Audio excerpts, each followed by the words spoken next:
ஒரு கும்பல்ல நல்லவன் யாரு அப்படிங்கிறத எப்படி கண்டுபிடிக்கிறது? இதுக்கு ஒரு வேடிக்கை கதை உண்டு. என்னுடைய நண்பர் ஒருத்தருக்கு அவங்க பாட்டியம்மா சொன்ன கதையும் அது. அது என்ன கதைன்னா, ஒரு ஊர்ல ஒரு சமயம் பலமான மழை பெய்ய ஆரம்பிச்சுட்டு தான். இடி மின்னல் ரொம்ப கடுமையா இருந்திருக்குது. ஆரம்பிச்ச மழை வர வர கடுமையா ஆகிட்டு இருக்குதே தவிர நிக்கிற பாடா தெரியல. ஊர் ஜனங்கள்லாம் பார்த்தாங்க. இதுக்கு மேலேயும் வீட்டுக்குள்ள இருந்தா ஆபத்துங்கிறத புரிஞ்சுக்கிட்டாங்க. ஏன்னா வீடெல்லாம் இடிஞ்சி விழுந்துருமோங்கிற பயம். உடனே எல்லாரும் புறப்பட்டு ஊருக்கு பொதுவாக இருந்த ஒரு மண்டபத்தில் போய் தங்கிக்கிட்டாங்க. மின்னல் கடுமையாக இருந்தது. இடி எந்த நேரத்துலையும் விழலாம்ங்கிற நிலைமை. எப்போ விழலாம்னு பார்த்துக்கிட்டு இருக்குது. அந்த மண்டபத்தில் இருந்த ஜனங்கள் மனசுக்குள்ள ஒரு பயம். நம்ம கூட்டத்தில் யாராவது ஒரு கெட்டவன் பாவம் பண்ணவன் இருந்தால் கூட இடி இந்த மண்டபத்தில் விழுந்துரும். அது எல்லாருக்கும் ஆபத்து அப்படின்னு நினச்சாங்க. சரி, இதுக்கு என்ன பண்ணலாம் அப்படின்னு யோசனை பண்ணாங்க. அந்த கூட்டத்தில் ஒரு பெரியவர் இருந்தார். அவர் ஒரு யோசனை சொன்னார். இதை பாருங்க, அதுக்கு ஒரு வழி இருக்கு. அதோ எதிர்த்தாப்புல கொஞ்சம் தூரத்தில் ஒரு உயரமா மரம் ஒன்று இருக்கு பாருங்க. பொதுவாக இடி சுலபமாக விழறது அது மாதிரி உயரமான மரத்தில் தான்.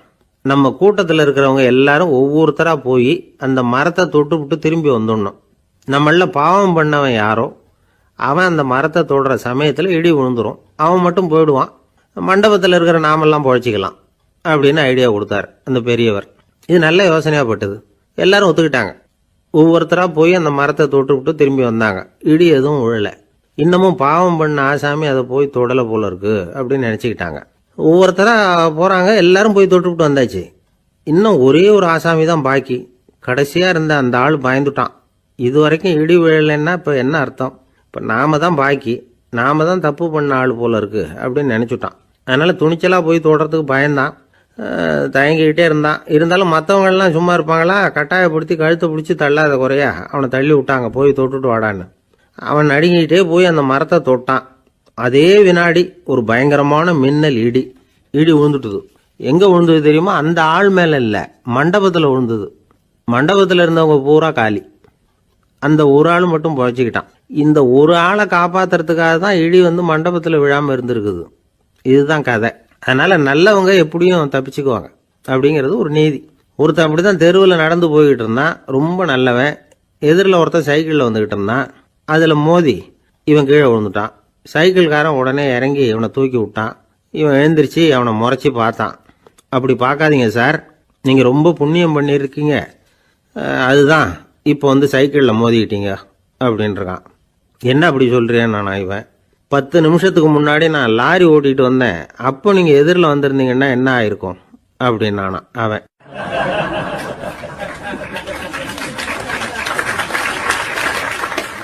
ஒரு பெரிய அரசன் இந்த உலகம் பூராவையும் ஆண்டுகிட்டு இருந்தான். ரொம்ப காலம் அப்படி அரசாட்சி பண்ணிக்கிட்டு இருந்தான். திடீர்னு அவனுக்கும் சில எதிரிகள் முளைச்சாங்க. அவங்கெல்லாம் ஒன்று சேர்ந்து இவனை தோற்கடிச்சுட்டாங்க. தோற்று போனதும் இவனுக்கு பயம் வந்துட்டுது. எங்கே எதிரிகள் நம்ம கொண்டுடுவாங்களோ அப்படின்னு.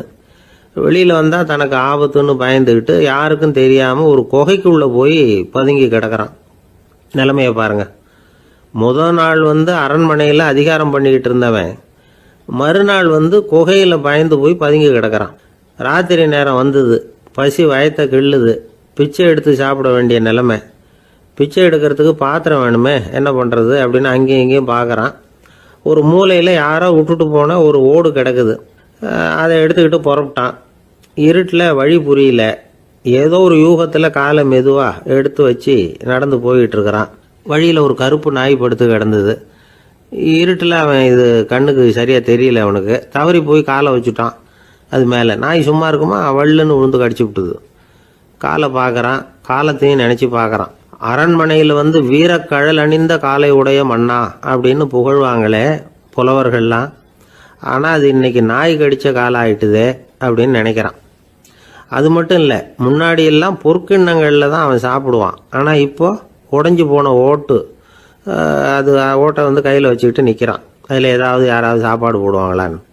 முன்னாடியெல்லாம் நிறைய பேர் அரண்மனைக்கு வருவாங்க. அரசருக்கு காணிக்கைன்னு சொல்லி இவன் காலடியில் கொண்டாந்து கொட்டுவாங்க. அப்போல்லாம் இவன் அந்த ஜனங்களுடைய முகத்தை திரும்பி கூட பார்க்கறதில்ல. ரொம்ப கர்வமாக உட்காந்துருப்பான். அதே ஆள் இன்னைக்கு எல்லார் கண்ணுலையும் படுறது மாதிரி பிச்சை எடுத்துக்கிட்டு இருக்கிறான். அப்போலாம் காணிக்கைகளை தன்னுடைய கையால் வாங்கிறது தனக்கு கௌரவ குறைச்சல்னு நினச்சி தன்னுடைய வேலைக்காரங்களை விட்டு தான் அதை வாங்க சொல்லுவான். இப்போ பார்த்தீங்கன்னா அவனே தன் கையாலேயே பிச்சை வாங்குறான். நினச்சி பாருங்க, அந்த மனுஷன் நாள் அரசன், மறுநாள் பிச்சைக்காரன். எவ்வளோ வித்தியாசம்! செல்வம் தான் இப்படி ஒரு வித்தியாசம் ஏற்படுறதுக்கு காரணம். அப்படிப்பட்ட செல்வம் வாழ்க்கையை நடத்துறதுக்கு நமக்கு தேவைதான். ஆனால் அதையே நாம் அடைய வேண்டிய பயனாக நினைக்கிறோம் பாருங்க, அதுதான் வேடிக்கை. இதை நம்மாழ்வார் அழகாக ஒரு பாசுரத்தில் சொல்கிறார். ஒரு நாயகமாய் ஓட உலகுடன் ஆண்டவர், கருணாய் கவர்ந்த காலர், சிதைகிய பானையர், பெருநாடு காண இம்மையிலே பிச்சைதாம் கொள்வர், திருநாரணன் தாழ் காலம் பெற சிந்தித்து உய்மினோ அப்படிங்கிறார் நம்மாழ்வார். ஒரு பெரிய பணக்காரர் ஒரு துறவிகிட்ட போய், சாமி என்கிட்ட நிறைய பணம் இருக்குது, இருந்தாலும் நிம்மதி இல்லை, என்னால் நிம்மதியாக இருக்க முடியல, என்ன காரணம்னு கேட்டாராம். உடனே அந்த துறவி இதுக்கு நேரடியாக பதில் சொல்லாமல் பக்கத்தில் நின்றுக்கிட்டு இருந்த ஒரு குழந்தைய கூப்பிட்டார். அது ஓடியாந்தது. ஒரு ஆப்பிள் பழத்தை எடுத்து அது கையில் கொடுத்தார். அதை வாங்கிக்கிட்டு குழந்தை சிரிச்சுது. இன்னொரு பழத்தை எடுத்து கொடுத்தார். அதை இன்னொரு கையில் வாங்கிட்டு சிரிச்சுது. மூணாவது ஆப்பிள் எடுத்து கொடுத்தார். 2 பழத்தையும் நெஞ்சில் அணைச்சிக்கிட்டு 3வது பழத்தையும் வாங்கிறதுக்கு முயற்சி பண்ணிச்சு. ஆனால் அது உடனே நழுவி கீழே விழுந்து உருண்டு ஓடிச்சு. ஏற்கனவே இருந்ததும் விழுந்துட்டுது. இப்போ அந்த குழந்தை அழ ஆரம்பிச்சுட்டுது. இப்போ அந்த துறவி பணக்காரர்கிட்ட சொன்னாராம், குழந்தைய கவனிச்சியா? 2 ஆப்பிள் போதும்னு அது நினச்சிருந்தா இப்போ அது அழ வேண்டிய அவசியம் வந்திருக்குமா அப்படின்னாராம். எதுவுமே அளவுக்கு மிஞ்சினா துன்பந்தான். இந்த காலத்தில் இதெல்லாம் யார் காதில் வாங்குறாங்க? ஒருத்தனை நல்ல வழிக்கு கொண்டு வரணும்னு நினச்சி அவனை கூப்பிட்டு உட்கார வச்சு இந்த கதையை சொல்லிகிட்டு இருந்தாங்க. சொல்லிவிட்டு அந்த குழந்தை செஞ்சது தப்பு தானே அப்படின்னு கேட்டிருக்கிறாங்க. ஆமாம், தப்பு தான், நானாக இருந்தால் அப்படி செஞ்சிருக்க மாட்டேன் நானா இவன். 2 பழமே போதும்னு சொல்லியிருப்பியா அப்படின்னு கேட்டிருக்காங்க. அப்படி இல்லைங்க, அவர் கொடுக்க கொடுக்க ஒவ்வொரு பழமாக வாங்கி பின்னாடி வச்சுட்டு மறுபடியும் கையை நீட்டுவேன் அப்படிங்கிறானா. இவெல்லாம் எந்த காலத்தில் திருந்துறது?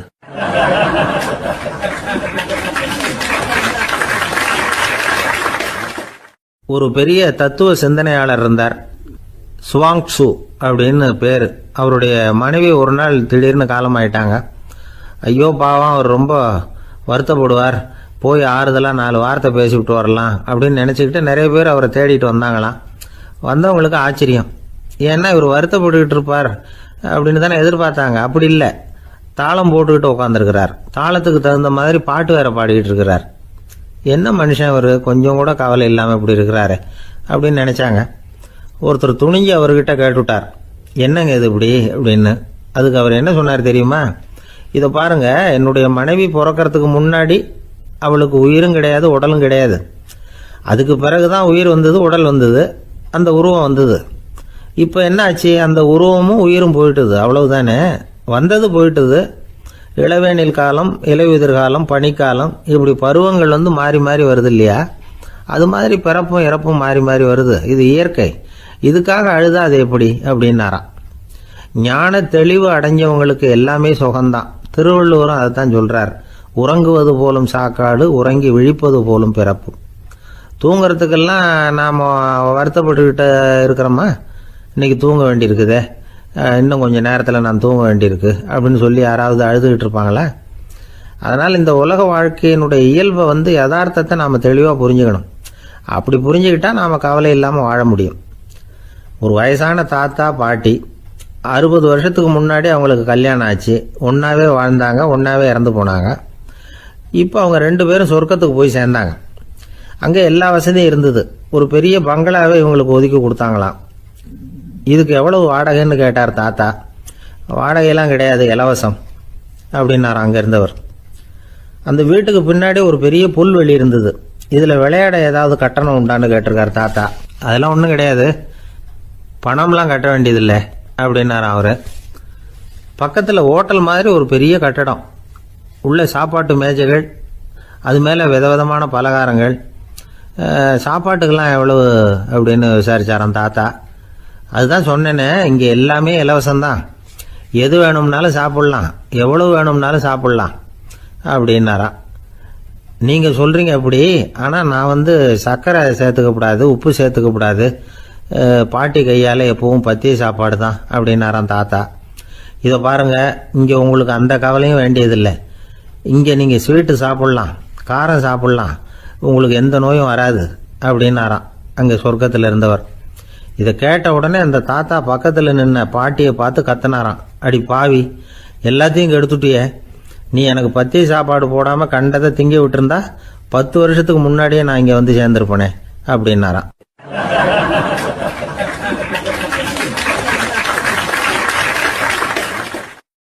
ஒரு நாள் ஒரு 10-15 பள்ளிக்கூடத்து பிள்ளைங்க தேடிட்டு வந்தாங்க. உங்களை பார்த்துட்டு தான் போகணும், அதுக்காக தான் வந்திருக்கோம்னாங்க. என்ன விஷயம்னு கேட்டோம். நாங்கள்லாம் கூடி ஒரு முடிவு பண்ணியிருக்கிறோம், அதை உங்ககிட்ட சொல்லணும் அப்படின்னாங்க. அதுவும் ஒரு வாண்டு பையன் அதை சொன்னான். என்ன முடிவு அது அப்படின்னு கேட்டோம் ரொம்ப ஆர்வமாக. அதை இப்போ சொல்ல மாட்டோம், எங்களுக்கு பிடிக்கிற மாதிரி ஏதாவது ஒரு தகவல் சொன்னால் அதுக்கப்புறம் நாங்கள் அதை சொல்கிறோம் அப்படின்னா அந்த வாண்டு பையன். சரி, சின்ன பையன்கிட்ட இன்றைக்கி வசமாக மாட்டிக்கிட்டோம் அப்படின்னு நினச்சிக்கிட்டு அவங்களுக்கு தகுந்த மாதிரி ஒரு கதை சொல்ல ஆரம்பித்தோம். அது என்ன கதைன்னா, ஒரு பெரிய காடு, அதில் பலவிதமான மிருகங்கள். அந்த காட்டுக்கு ஒரு சிங்கம் தான் ராஜா. எப்பவும் காட்டுக்கு அது தானே ராஜா. ஒரு பெரிய யானைக்கு இது பொறுக்கலை.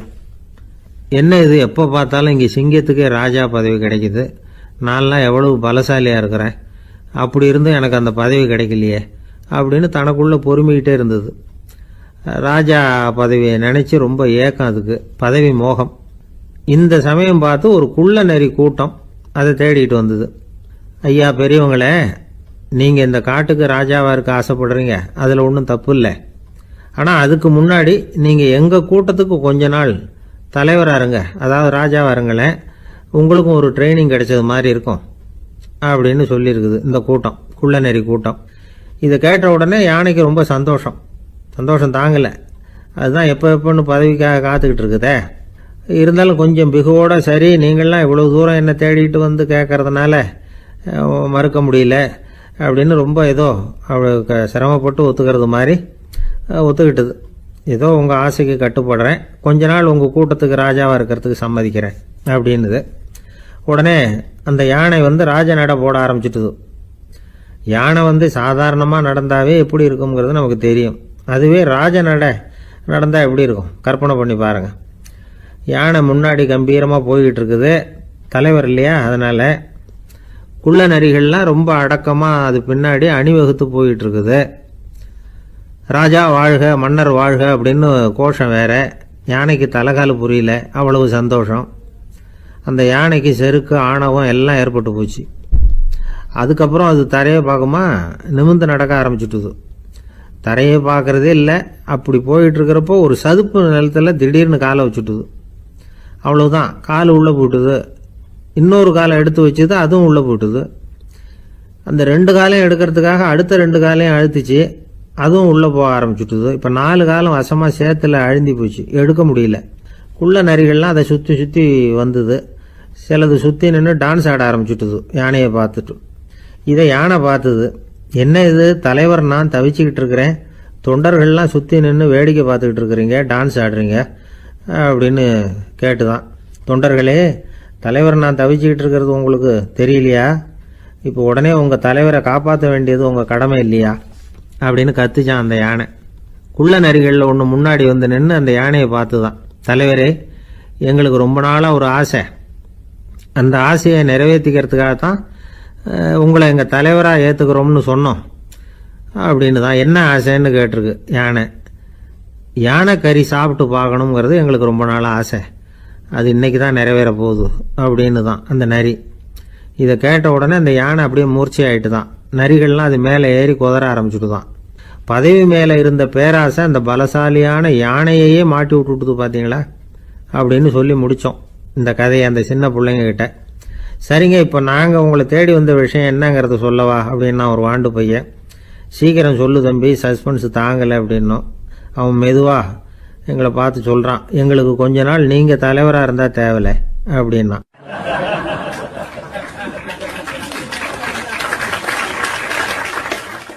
ஒரு காட்டில் ஒரு முனிவர் இருந்தார். ஒரு நாள் அவரை தேடிட்டு 4 பேர் வந்தாங்க. சுவாமி, எங்களுக்கு ரொம்ப நாளாக ஒரு சந்தேகம்னாங்க. என்னன்னு கேட்டார். இந்த உலகத்தில் எவ்வளவோ காரியங்கள் நடக்குது, எது நியாயம் எது அநியாயம் அப்படின்னு புரிஞ்சுக்க முடியலன்னாங்க. அது யாராலையும் புரிஞ்சுக்க முடியாதுன்னார் முனிவர். வந்தவங்களுக்கு ஆச்சரியமா போச்சு, ஒரு மாதிரியா பார்த்தாங்க. இதை முனிவர் கவனிச்சார். சரி புறப்படுங்க என்னோடன்னார். எங்கன்னு கேட்டாங்க. இப்போ உங்க 4 பேரையும் ஒரு புஷ்பக விமானத்தில் அழைச்சிட்டு போறேன். இந்த உலகத்துல சர்வசாதாரணமா நடக்கக்கூடிய ஒரு காட்சியை உங்களுக்கு காட்ட போறேன். நீங்க பார்க்க போற அந்த காட்சி நியாயமா அநியாயமா அப்படிங்கறத என்கிட்ட சொல்லணும். நீங்க சரியான பதில் சொன்னா புஷ்பக விமானத்துல தொடர்ந்து பிரயாணம் பண்ணலாம்.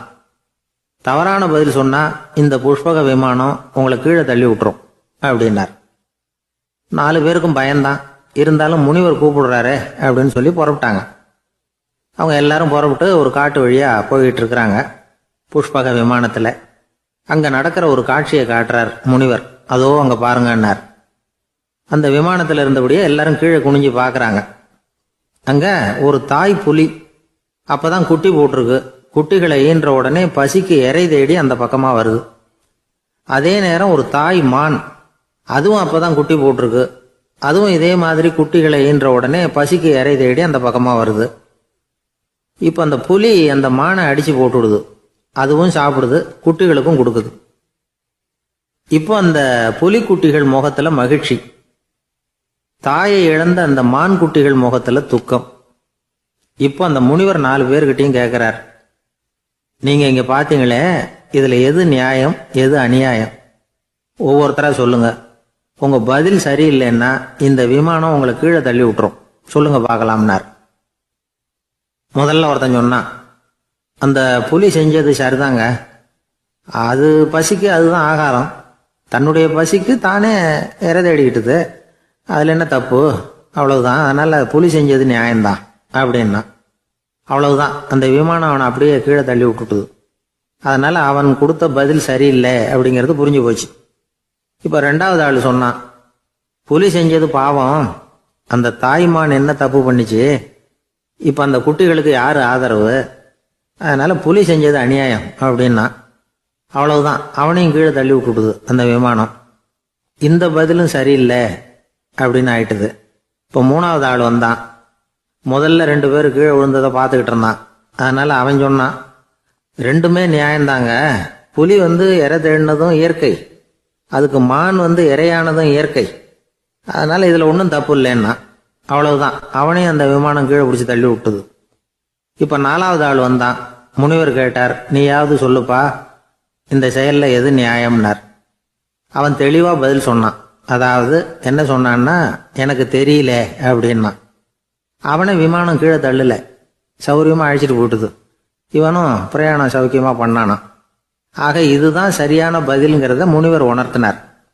இந்த கதையிலிருந்து நாம புரிஞ்சுக்க வேண்டியது என்னன்னா, இந்த உலகத்துல எவ்வளவோ காரியங்கள் நடக்குது. அதெல்லாம் ஏன் அப்படி நடக்குதுங்கிறதுக்கு எப்பேற்பட்ட பண்டிதராலும் பதில் சொல்ல முடியாது. தெரியாததை தெரியாதுன்னு ஒத்துக்கிட்டா வாழ்க்கை பிரயாணம் சுகமா இருக்கும். அதனால தேவையில்லாத விஷயங்களை புரிஞ்சுக்கிறதுக்கு நேரத்தை செலவு பண்ணிட்டு இருக்கக்கூடாது. வாழ்க்கையை குழப்பிக்க கூடாது. வாழ்க்கைக்கு தேவையானது என்னவோ அதை மட்டும் புரிஞ்சுக்கிட்டா போதும். இந்த காலத்து ஆள் ஒருத்தன் ஒரு பெரியவரை தேடி வந்தான். ஐயா, ஒரு சந்தேகம்னா. என்ன உன்னுடைய சந்தேகம்னார். பகுத்தறிவுன்னா என்ன, விதின்னா என்ன அப்படின்னு கேட்டான். இதுக்கு அவரு, இப்போ உன்னுடைய வலது கால தூக்குன்னார். தூக்கணான். சரி, இப்போ உன்னுடைய வலது கால கீழே இறக்காம உன்னுடைய இடது காலையும் தூக்குன்னார். தூக்கணான். பொத்துன்னு கீழே விழுந்துட்டான். பெரியவர் சொன்னார், உன்னால ஒரு காலை தூக்க முடிஞ்சுது, அதுதான் பகுத்தறிவு. 2 கால்களையும் ஒரே சமயத்துல தூக்குனா அடிபடும், அப்படிங்கிறது தான் விதி அப்படின்னு விளக்கம் கொடுத்தார். இவன் தன்னுடைய விதியை நொந்துகிட்டே இடுப்பை பிடிச்சுக்கிட்டு அங்கிருந்து நடந்து போயிட்டான்.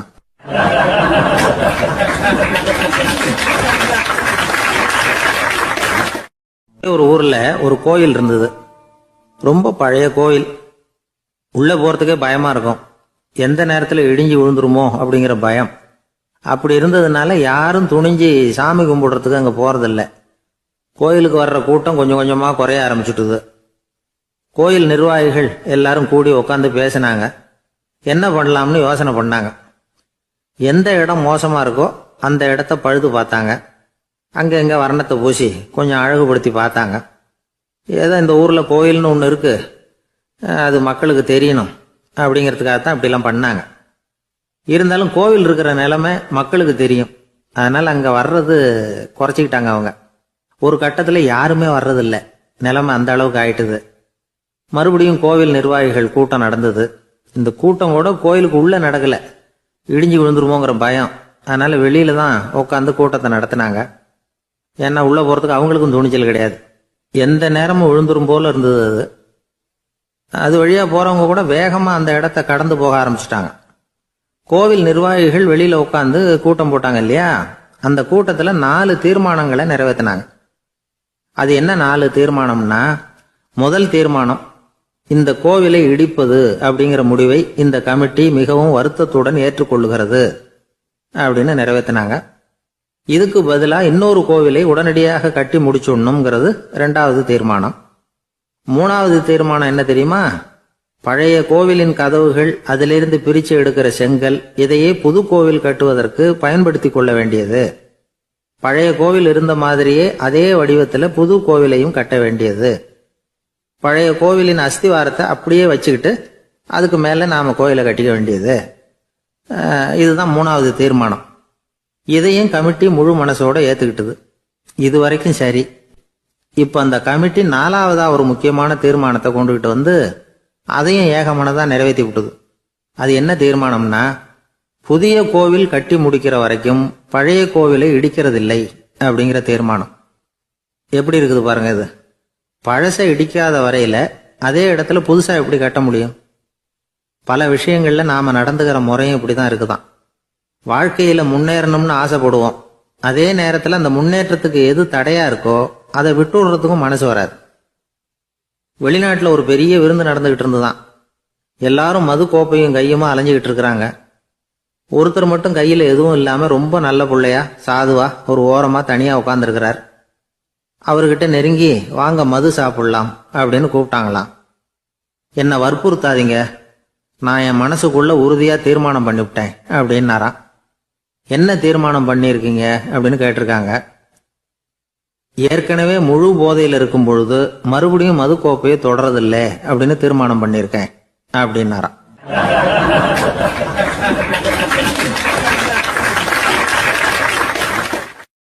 ஒரு ஊர்ல ஒரு பெரியவர் இருந்தார்.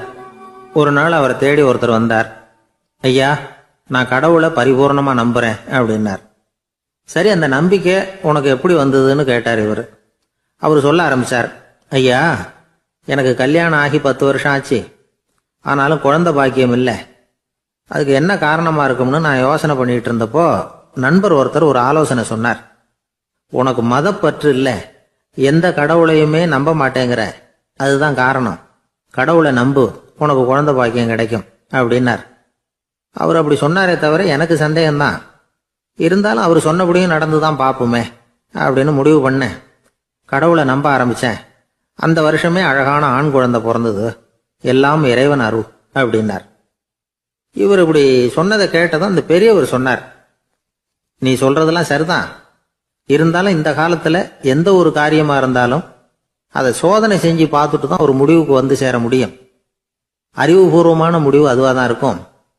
அறிவியல் சோதனைகள் அப்படித்தான். ஒரு குறிப்பிட்ட விஷயத்தை பத்தி எத்தனை தடவை சோதனை பண்ணாலும் ஒரே முடிவு தான் கிடைக்கணும். அதுதான் சரியா இருக்கும். அதனால இப்ப மறுபடியும் ஒரு சோதனைன்னார். என்ன செய்யணும் அப்படின்னு கேட்டார் இவர். கடவுள்கிட்ட ஒரு பெண் குழந்தை வேணும்னு கேளு. முதல்ல ஆண் குழந்தைய கொடுத்தது மாதிரியே இப்போ ஒரு பெண் குழந்தையையும் கொடுக்கறாரா பார்க்கலாம் அப்படின்னார். சரின்னு சொல்லி இவர் அதே மாதிரி முயற்சி பண்ணினார். அதுக்கப்புறம் அவரு இந்த பெரியவர்கிட்ட வரவே இல்லை. கொஞ்ச காலம் கழிச்சு இவரே அவரை தேடிட்டு போய் கதவை தட்டினார். அவர் கதவை திறந்தார். என்ன ஆச்சு, கடவுள் கண் திறந்தாரா அப்படின்னு கேட்டார். அவரு, அந்த சமாச்சாரம்லாம் நமக்கு வேணாம் சார். முதல் தடவை அது ஏதோ தற்செயலா ஏற்பட்ட ஒரு சாதகம். இப்ப நீங்க 2வது தடவை சொன்ன பிறகு தினமும் கடவுளை வேண்டிக்கிட்டு தான் இருக்கிறேன், ஒன்றும் நடக்கல அப்படின்னார் ரொம்ப விரக்தியா. ஒரே ஒரு தோல்வியில உங்க நம்பிக்கையெல்லாம் பறந்து போயிடுது பாத்தீங்களா அப்படின்னார் அந்த பெரியவர். எல்லாம் நல்ல விதமா நடக்கிற வரைக்கும் நம்பிக்கை, எதிர்பார்த்தது தோல்வியில முடிஞ்சுட்டுதுன்னா அவநம்பிக்கை. மற்றவர்கள் பேர்ல வைக்கிற நம்பிக்கை எந்த நேரத்திலையும் விவகாரமாகி விடக்கூடிய சாத்தியம் உண்டு. நாம நம்பிக்கை வைக்க வேண்டியது நம்ம கிட்ட தான். நமக்குள்ள இருக்கிறார் கடவுள். எனவே நம்ம பேர்ல நாம வைக்கிற நம்பிக்கை தான் உண்மையான கடவுள் பக்தி. நிபந்தனையற்ற நம்பிக்கையா அது இருக்கணும். எல்லாம் நல்லபடியா நடந்துகிட்டு இருந்தா எந்த முட்டாளுக்கும் நம்பிக்கை வரத்தான் செய்யும் அப்படிங்கிறது ஒரு பெரியவர் கருத்து.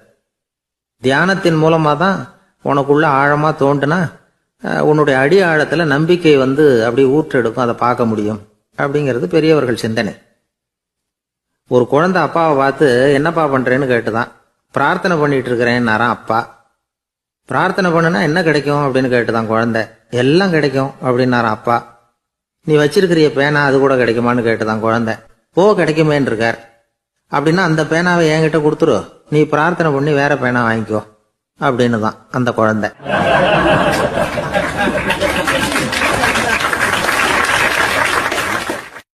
ஒரு ஊர்ல ஒரு குரு இருந்தார், ஜென் குரு. அவரை தேடிட்டு ஒரு மன்னர் வந்தார். வந்தவர் ஜப்பான் மன்னர். தோட்டக்கலையை பத்தி தெரிஞ்சுட்டு போறதுக்காக அவர் வந்தார். எப்படி தோட்டம் அமைக்கிறது அப்படிங்கிறத பத்தி அந்த குரு விவரமா சொல்லி கொடுத்தாரு. ஒரு நாள் 2 நாள் இல்ல, 3 வருஷம் கத்து கொடுத்தார்.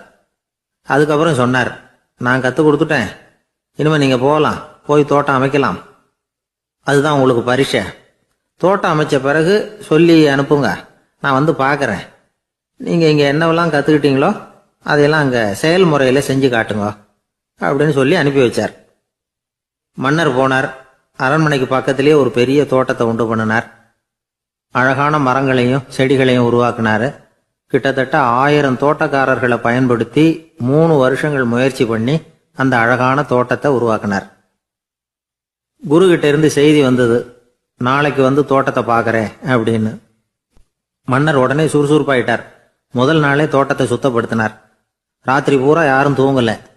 எல்லாருக்கும் தோட்டத்தை ஒழுங்குபடுத்துற வேலை. அது அந்தந்த இடத்துல ஒழுங்கா இருக்குதா அப்படின்னு சரி பார்த்தாங்க. ஒரு தவறும் இல்லாத வகையில் அதை ஒழுங்குபடுத்தினாங்க. மறுநாள் குரு வந்தார், தோட்டத்தை பார்த்தார். அவருக்கு கோபம் வந்துட்டுது. மன்னருக்கு ஆச்சரியம், எப்பவும் சிரிச்சுக்கிட்டே இருக்கிறவர் இப்ப எப்படி இருக்கிறாரே அப்படின்னு. மெதுவா குரு கிட்ட போய் எல்லாம் சரியா தானே இருக்குது அப்படின்னார். எல்லாம் சரிதான், ஆனாலும் எங்கே அந்த பொன்னிற காற்று அப்படின்னார். உதிர்ந்த இலைகள், பொன் மஞ்சள் நிற இலைகள் காற்றில் அப்படி புரண்டு ஓடுவதை நான் பார்க்க முடியவில்லையே அப்படின்னாராம். அது இல்லாம இந்த தோட்டம் உயிரோட்டம் உள்ளதா இருக்காது, இதுல பாடல் இல்லை, ஆடல் இல்லை, அதெல்லாம் இல்லாம இந்த தோட்டம் ரொம்பவும் செயற்கையா தெரியுதேன்னாராம். மன்னர் இப்பதான் யோசனை பண்ணார்.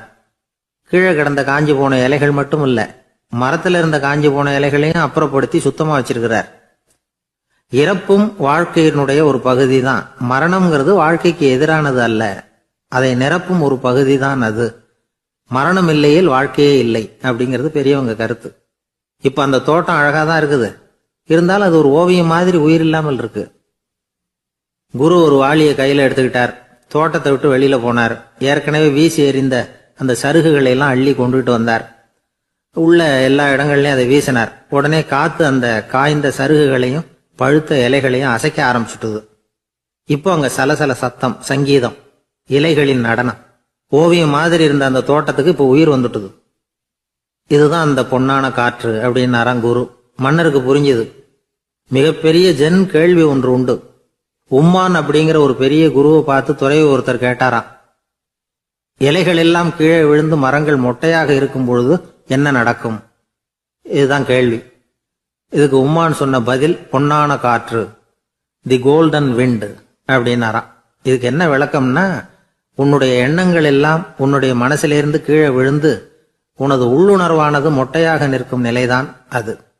உனது வேர்களின் அருகில் காற்று வீசுகிறது. எல்லா எண்ணங்களும் உன்னிலிருந்து வெகு தூரத்துக்கு புரண்டு கொண்டே சென்று விடுகிறது. நீ அவற்றை கடந்து விட்டால் நீ அவைகளுக்கெல்லாம் மேலெழுந்து கீழே பார்ப்பவனைப் போல நிற்க ஆரம்பித்து விடுவாய். அதுதான் தியானம் என்பது அப்படின்னு சொல்றாங்க. தியானம்ங்கிறது எண்ணத்துக்கு எதிரானது இல்ல, தியானம்ங்கிறது எண்ணங்களை கடந்து செல்வதுதான்.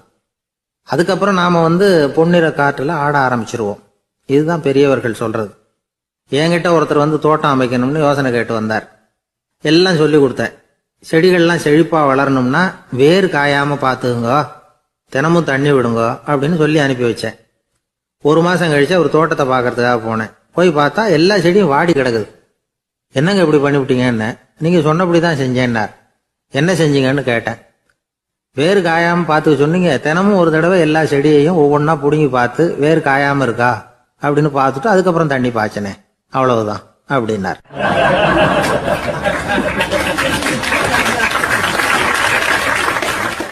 ஒரு வயசான பாட்டியும் தாத்தாவும் ஒரு பூங்காவில் உட்காந்து பேசிக்கிட்டு இருக்கிறாங்க.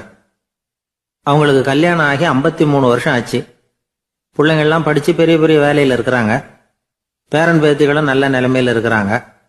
இந்த தாத்தாவும் பாட்டியும் சிரிச்சு பேசிக்கிட்டு இருந்ததை ஒரு பெரியவர் பார்த்தார்.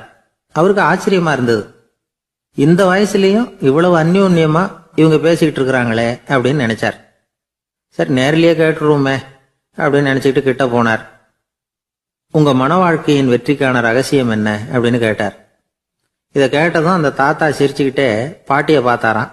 அதுக்கப்புறம் சொன்னாராம், நான் இந்த அம்மாவை கல்யாணம் பண்ணிட்டதுக்கும் எங்களுடைய இல்வாழ்க்கை இவ்வளவு நாளா பலம் குறையாம மகிழ்ச்சியா இருக்கிறதுக்கும் காரணம் ஒண்ணுதான்.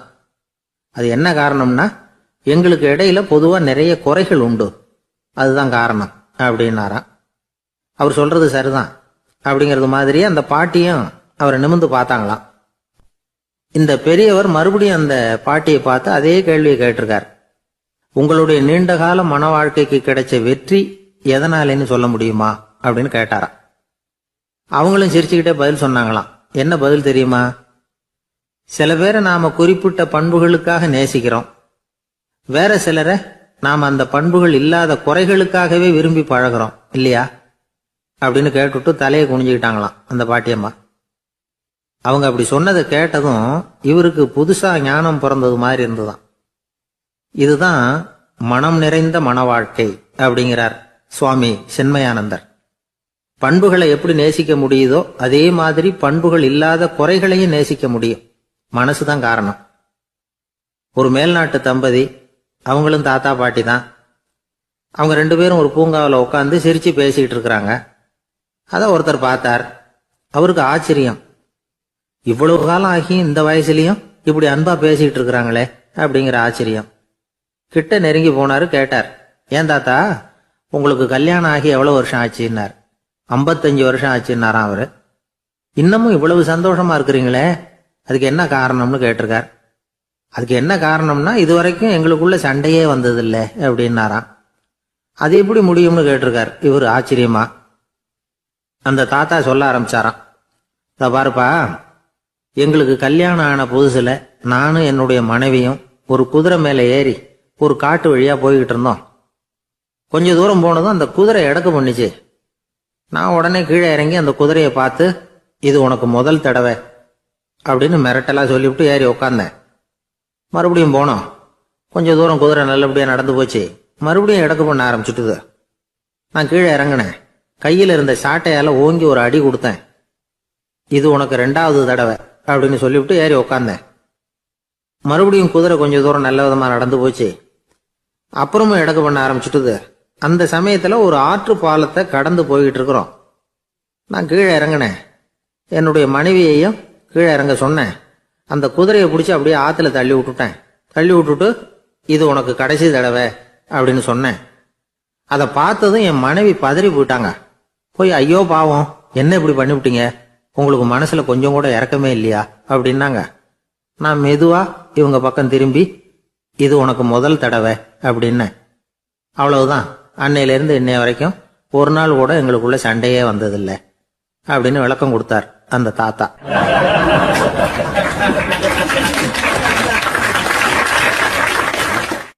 ஒரு ஆளு வேகமா நடந்து போய்கிட்டு இருந்தான். அவன் வேகமா நடக்கிறதுக்கு காரணம் வெயில் காலம், காலில் செருப்பு இல்லை, மணல் பாதை, அதுதான் வேகம். காலில் செருப்பும் இல்லாம கையில குடையும் இல்லாம அந்த ஆளு வெயில்ல நடந்து போய்கிட்டு இருக்கிறான். அந்த சமயத்துல இன்னொருத்தன் குதிரை மேல ஏறி அந்த வழியா வந்துகிட்டு இருக்கிறான். அவன் காலில் செருப்பும் இருந்தது, கையில குடையும் இருந்தது.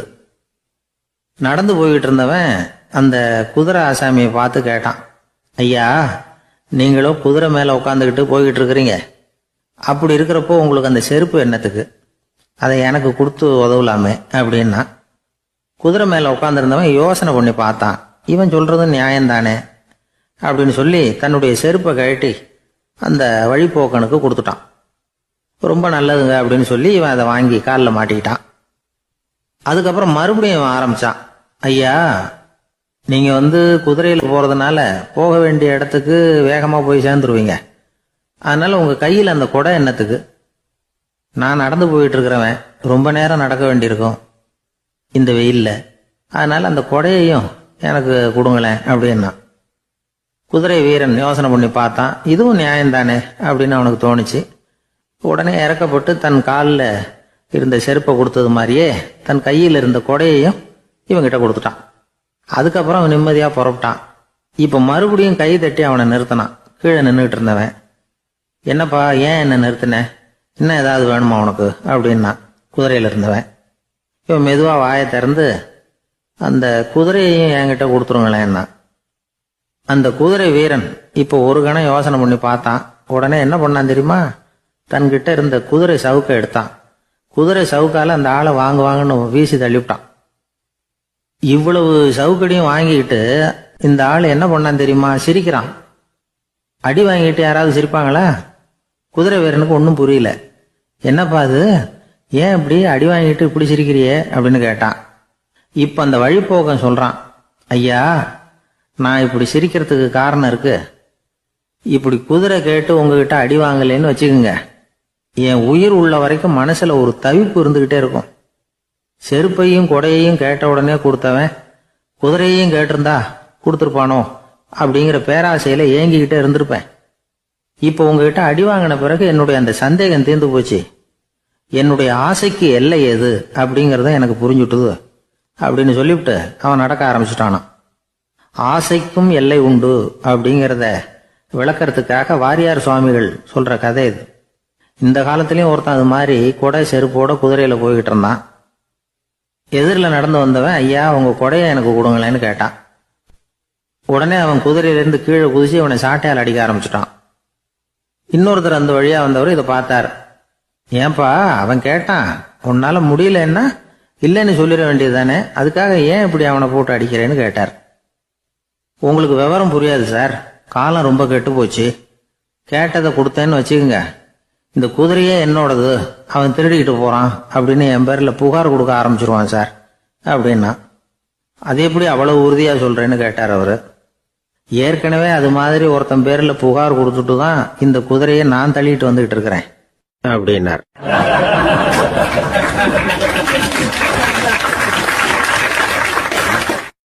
கடற்கரை ஓரமா ஒரு பெரியவர் கையால மணலை கீறிக்கிட்டே உட்காந்துருக்கிறார். என்னத்தையும் தேடிட்டு இருக்கிறது மாதிரி தெரிஞ்சது. மெதுவா கிட்டத்துல போய் என்னத்தை தேடிட்டு இருக்கிறீங்க அப்படின்னு கேட்டோம். அவரு சாவகாசமா நிமிர்ந்து பார்த்து நிம்மதியை தேடிட்டு இருக்கிறேன்னார். நாங்க ஒரு மாதிரி ஆயிட்டோம். இருந்தாலும் சமாளிச்சுக்கிட்டு, சார் மணல்ல கிழிஞ்சல் தான் கிடைக்கும், நிம்மதி கிடைக்காது அப்படின்னோம். சரி இன்னைக்கு வசமா நம்ம கிட்ட ஒரு ஆள் மாட்டிக்கிட்டார் அப்படின்னு நினைச்சு அவர் பக்கமா போய் உட்காந்துக்கிட்டு கதை சொல்ல ஆரம்பிச்சிட்டோம். ஒரு பெரிய மன்னர் இருந்தார். அவருக்கு எல்லா வசதியும் இருந்தது.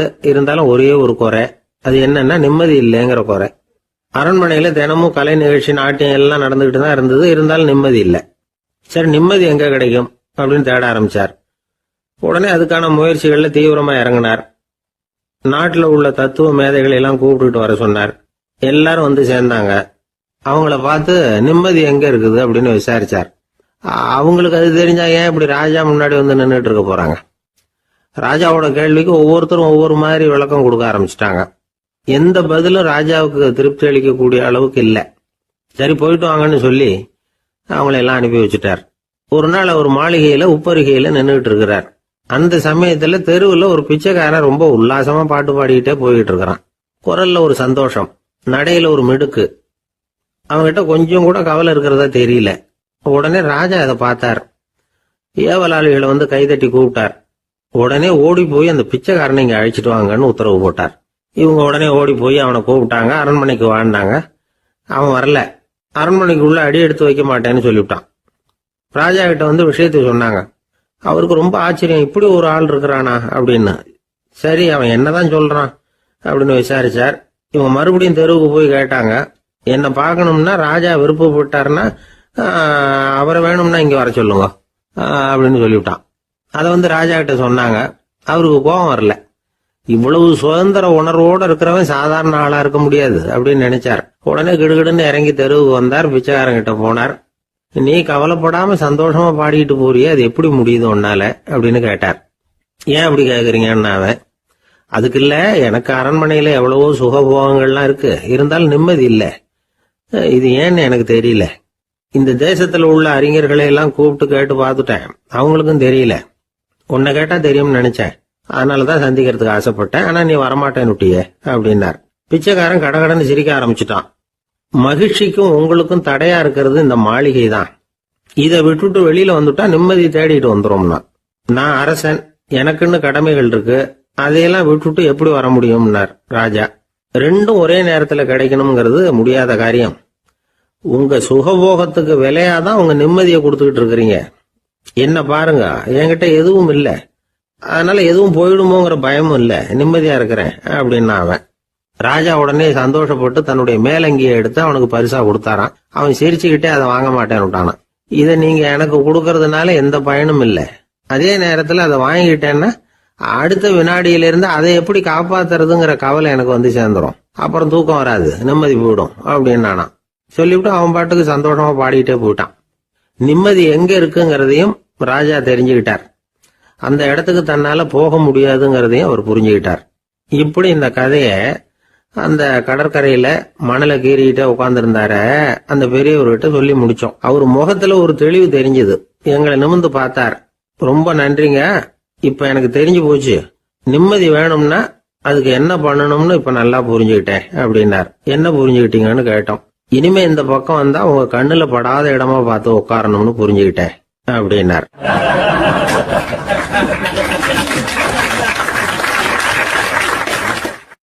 ஒரு சன்னியாசி, அவரு ஒரு நாள் ஒரு கனவு கண்டாராம். அந்த கனவுல அவர் சொர்க்கத்துக்கு போறார். அங்க ஒரு பெரிய திருவிழா நடந்துகிட்டு இருக்குது. எங்க பார்த்தாலும் அலங்கார வளைவுகள், வண்ணமயமான விளக்குகள், பாதைகள் பூரா மலர்கள், எல்லா கட்டடங்களும் ஒளிமயம். அவ்வளவு கோலாகலமா பிரம்மாண்டமா அந்த திருவிழா நடந்துகிட்டு இருக்குது. அது என்ன திருவிழாங்கிறது இந்த சன்னியாசிக்கு புரியல. அங்க எதிரில் வந்துகிட்டு இருந்த ஒருத்தரை நிறுத்தி, என்ன விசேஷம் இங்க அப்படின்னு விசாரிச்சாராம். உனக்கு தெரியாத விஷயம், இன்னைக்கு இறைவனுக்கு பிறந்த நாள், அதைத்தான் எல்லாரும் சேர்ந்து கொண்டாடுறோம். இதுக்காக பிரம்மாண்டமான ஊர்வலம் ஒன்று வரப்போகுது, இறைவனே அந்த ஊர்வலத்துல கலந்துகிறார் அப்படின்னார் அவரு. உடனே அந்த சன்னியாசி ஒரு மரத்து நிழல்ல ஒதுங்கி நின்றுகிட்டார். ஊர்வலம் வந்துகிட்டு இருக்குது. முதல்ல ஒரு குதிரை வந்துகிட்டு இருக்கு, அது மேல ஒருத்தர் உட்காந்துருக்கிறார்.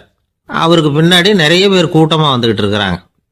இவ்வளவு கூட்டம் இவர் பின்னாடி வருதே, யார் இவரு அப்படின்னு கேட்டார். ஒரு மதத்தின் பெயரை சொல்லி, இவர் அந்த மதத்தின் தலைவர், அவரை பின்பற்றுகிற மக்கள் கூட்டம் பின்னாடி வந்துகிட்டு இருக்குது அப்படின்னு விவரம் சொல்லியிருக்கிறாங்க. இவங்களுக்கு அடுத்தபடியா இன்னொரு குதிரையில ஒருத்தர் வந்துகிட்டு இருக்கிறார். அவருக்கு பின்னாடி ஏகப்பட்ட கூட்டம். இவர் யாருங்க அப்படின்னு கேட்டிருக்காரு சன்னியாசி.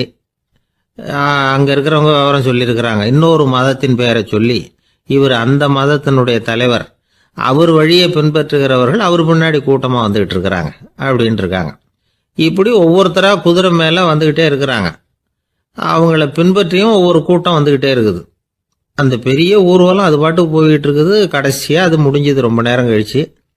அதுக்கப்புறம் கொஞ்ச நேரம் கழிச்சு ஒரு வயசான ஆள் குதிரை மேல வந்துகிட்டு இருக்கிறார். ஆனா அவருக்கு பின்னாடி யாருமே இல்லை. அவர் பரிதாபமா தனியா வந்துகிட்டு இருக்கிறார். அவர் அந்த ஊர்வலத்தை சேர்ந்தவரா இல்லையாங்கிறதே தெரியல. இவர் யாரு, இவர் ஏன் இப்படி தனியா வந்துகிட்டு இருக்கிறார் அப்படின்னு கேட்டிருக்காரு அந்த சன்னியாசி. என்னது இப்படி கேட்குறீங்க, இவர் தான் கடவுள், இவருக்காக தான் இன்னைக்கு இந்த ஊர்வலமே நடக்குது, இவருக்கு தான் இன்னைக்கு பிறந்த நாள், முன்னாடி போற ஊர்வலம் பூரா இவருடைய பிறந்த நாளை கொண்டாடுறதுக்காக தான் அப்படின்னு இருக்காங்க. இதை கேட்டதும் அந்த சன்னியாசிக்கு திடுக்குன்னு தூக்கி போட்டிருக்கு. இது வரைக்கும் கனவு கண்டுகிட்டு இருந்தவர் முடிச்சுக்கிட்டார். அதுக்கப்புறம் தான் யோசிச்சு பார்த்துருக்கார். உண்மைதான், மக்கள் எல்லாரும் பக்தி மார்க்கத்தில் போறதா நினைச்சுக்கிட்டு பாதை மாறி போயிட்டு இருக்கிறாங்க. கடவுளை பின்பற்றுவதாக நினைக்கிறாங்க பக்தர்கள். ஆனா கடவுளுக்கு பின்னாடி யாருமே இல்லை. இன்னமும் இயல்பா இதை பத்தி யோசிச்சு பார்த்தா, உண்மைக்கு பின்னாடி தான் நான் போய்கிட்டு இருக்கேன் அப்படின்னு நிறைய பேர் சொல்றாங்க. ஆனா அந்த உண்மை அனாதையா போய்கிட்டு இருக்குது. அப்படி ஆயிட்டுது உலகம். இந்த காலத்திலயும் ஒரு ஊர்வலம், ஒரு பெரிய மனுஷருக்கு பிறந்த நாள் விழா. அவர் குதிரை மேல ஏறி முன்னாடி போயிட்டு இருக்கிறார். அவருக்கு பின்னாடி ஒரு 100 பேர் தொண்டர்கள் அவங்க பாட்டுக்கு போறாங்க. எல்லாம் பணம் கொடுத்து ஏற்பாடு பண்ணவங்க. எல்லாம் பணம் வாங்கிட்டு முன்னாடி போயிட்டு இருக்கிறாங்க. கொஞ்ச தூரம் நடந்ததும் கால் வலிக்க ஆரம்பிச்சுட்டுது. ஒவ்வொருத்தரும் அப்படியே ஒதுங்க ஆரம்பிச்சுட்டாங்க. அதான் முன்னாடியே பணம் கிடைச்சிட்டுதே, இனிமே ஒதுங்கின என்னன்னு ஒதுங்கிட்டாங்க. ஒரு கட்டத்தில் குதிரையில போறவர் தற்செயலா திரும்பி பார்க்கறாரு, பின்னாடி யாருமே இல்லை.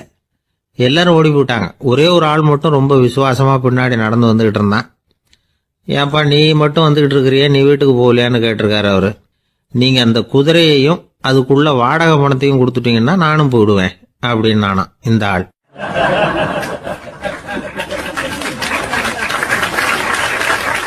ஒரு ஊர்ல ஒரு ஆள் இருந்தான், தையல் கடை வச்சிருந்தான். அவங்கிட்ட ஒருத்தன் ஒரு சட்டை துணி எடுத்து கொடுத்து தைக்க சொல்லியிருந்தான். வர்ற சனிக்கிழமை வா வந்து வாங்கிட்டு போ அப்படின்னு அவன் சொல்லியிருந்தான். அதே மாதிரி இவன் வந்தான். அவன் தச்சு வச்சிருந்த சட்டையை கொடுத்தான்.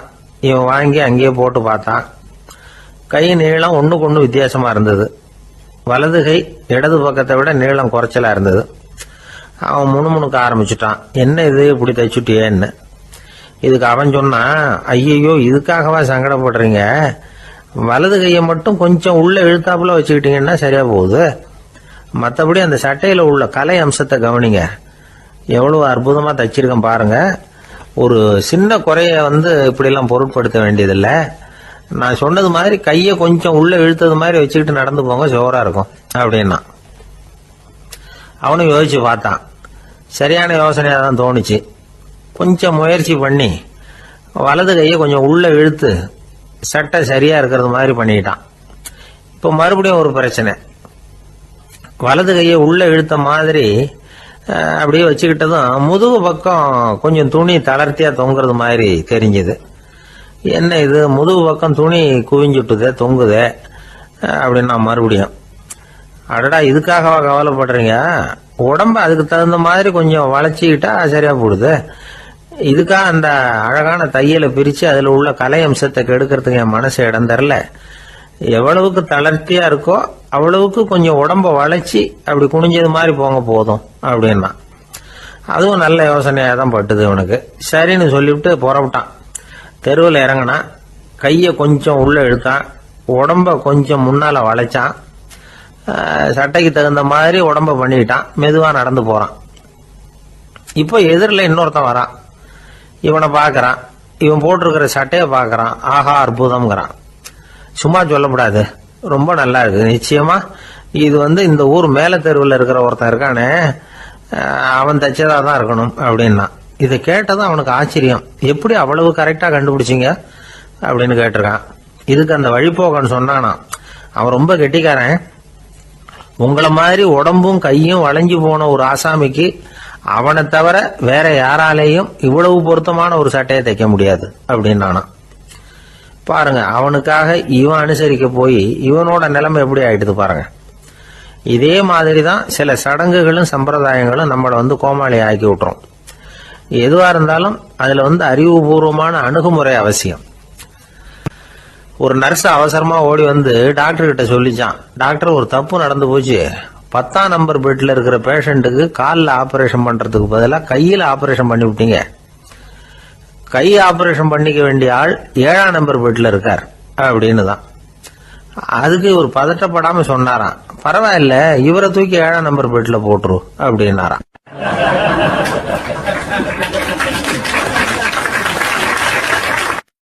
ஒரு ஊர்ல ஒருத்தர் இருந்தார், ரொம்ப நல்லவர். யாருக்காவது ஏதாவது கொடுத்துக்கிட்டே இருப்பார், கொடையாளி. தினமும் யாராவது ஒருத்தருக்கு ஏதாவது கொடுக்கலன்னா அவருக்கு தூக்கம் வராது, அப்படி ஒரு பழக்கம். அது மட்டும் இல்ல, அவர் கொடுக்கறது அடுத்தவங்களுக்கு தெரியாது, அவ்வளவு ரகசியமா அதை கொடுப்பார். வலது கை கொடுக்கறது இடது கைக்கு தெரியக்கூடாதுன்னு சொல்லுவாங்கல்ல, அது மாதிரி அவர். ஒரு நாள் ராத்திரி அவர் ஏற்கனவே தயாரா கட்டி வச்சிருந்த பணம் முடிச்ச கையில எடுத்துக்கிட்டு வீட்டை விட்டு வெளியில வந்தார். தெருவில் இறங்கி நடந்தார். இன்னைக்கு யாருக்கு தர்மம் செய்யறது அப்படின்னு யோசனை பண்ணிட்டு இருட்டில் நடந்து வந்துகிட்டு இருக்கிறார். யாரோ ஒருத்தர் எதிரில் வர்றது மாதிரி தெரிஞ்சுது. உடனே அவர் கிட்ட போனார். தன்கிட்ட இருந்த பணம் முடிச்சு அவசரமா அவர் கையில திணிச்சுட்டு திரும்பி வந்துட்டார். அப்பாடா, ஒரு வழியா யாருக்கும் தெரியாம இன்னைக்கு தர்மம் பண்ணியாச்சு அப்படிங்கிற மகிழ்ச்சி, மன நிறைவு அவர் முகத்துல. நிம்மதியா தூங்கினார். அப்புறம் எழுந்திரிச்சார். மறுநாள் காலையில ஊரு பூரா ஒரே பேச்சு. என்ன பேச்சுன்னா, நேற்று ராத்திரி ஒரு திருடன் கையில யாரோ பணத்தை கொடுத்துட்டு போயிருக்கிறாங்க அப்படின்னு எல்லாரும் பேசிக்கிட்டு இருக்கிறாங்க. இதை கேள்விப்பட்டதும் அந்த பெரியவருக்கு ரொம்ப வருத்தமா போச்சு. அடடா, போயும் ஒரு திருடனுக்கா உதவி பண்ணிருக்கிறோம், பிரயோஜனம் இல்லாம போட்டுதே அப்படின்னு நினைச்சார். சரி, இன்னைக்கும் யாருக்காவது உதவி பண்ணணும் அப்படின்னு முடிவு பண்ணினார். ராத்திரி நேரம் வந்தது. இவர் வழக்கம் போல தெருவில் இறங்கி நடந்தார். கையில பணம் முடிச்சு. எதிரில் ஒரு பொன் உருவம் மங்கலா தெரிஞ்சது. இவர் உடனே அந்த பெண் கிட்ட பணத்தை கொடுத்துட்டு திருப்தியா திரும்பி வந்துட்டார். மறுநாள் காலையில ஊர் பூரா என்ன பேசிக்கிட்டாங்க தெரியுமா?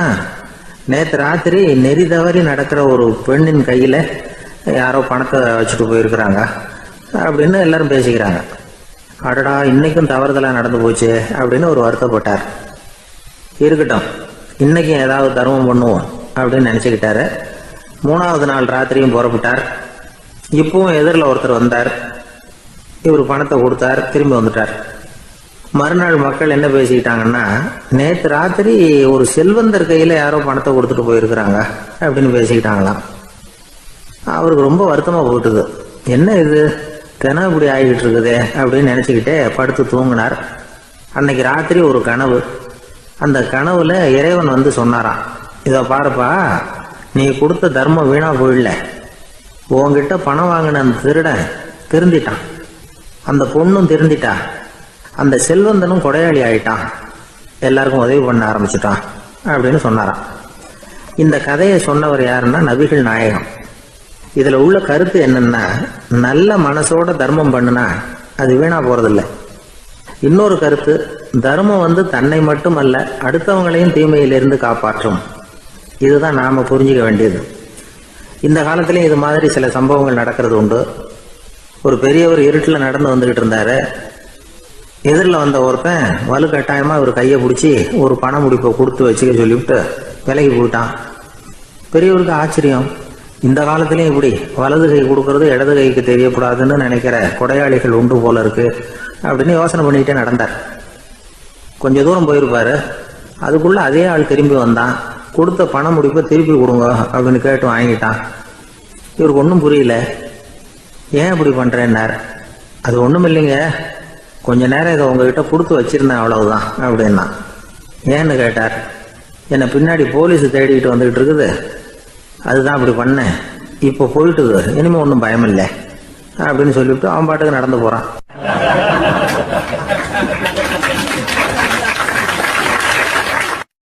தான் மட்டும் வாழ்ந்தா போதும் அப்படின்னு நினைக்கிறவங்களும் உண்டு. தானும் வாழணும், அடுத்தவங்களும் வாழணும் அப்படின்னு நினைக்கிறவங்களும் உண்டு. முதல்ல சொன்ன வகையை சேர்ந்த மனிதர்கள் எப்படி தெரியுமா? எப்படியாவது தான் மட்டும் வாழ்ந்தால் போதுங்கிற நினைப்பு தான் எப்பவும் அவங்களுக்கு இருக்கும். தங்களுடைய வளர்ச்சிக்கு எது தடையா இருந்தாலும் சரி, யார் தடையா இருந்தாலும் சரி, அதை அழிச்சுட்டு தான் மறுவேலை பார்ப்பாங்க. அவங்க எல்லாம் பாவ காரியங்களுக்கு தயங்குறதே இல்லை.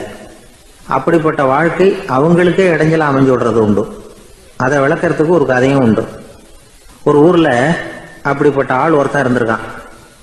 நிறைய பாவங்களை செஞ்சவன். அதன் காரணமா நரகப்படுகொழியில விழுந்துட்டான். நரகப்படுகொழிங்கிறது ஒரு பெரிய கிணறு மாதிரி. ஏற்கனவே பாவம் செஞ்சவங்க நிறைய பேர் அதுல விழுந்து கிடக்குறாங்க. உள்ள ஏகப்பட்ட சத்தம், எல்லாம் அந்த பாவாத்மாக்கள் போடுற சத்தம். இப்போ விழுந்தானே, இவனும் சத்தம் போட்டான். இவன் போடுற சத்தம் கொஞ்சம் அதிகமா கேட்டுது. இந்த கிணத்துக்கு பக்கத்துல புத்தர் உட்கார்ந்துருக்கிறார். அவர் காதுல இவன் போடுற சத்தம் விழுந்தது. உடனே அந்த கிணத்தடிக்கு போனார். குனிஞ்சு பார்த்தார். சாமி, என்னை காப்பாத்துங்க அப்படின்னு கத்தனா இவன். புத்தர் அவனை கொஞ்சம் கவனிச்சு பார்த்தார். மனித சமுதாயத்துக்கு அவன் என்னென்ன கெடுதல் பண்ணியிருக்கிறாங்கிற விவரம்லாம் அவர் மனக்கண்ணில் தெரிஞ்சது. அவருக்கு எல்லாம் புரிஞ்சு போச்சு. இருந்தாலும் அவனை காப்பாத்துறதுக்கு ஏதாவது வழி உண்டா அப்படின்னு யோசிச்சார்.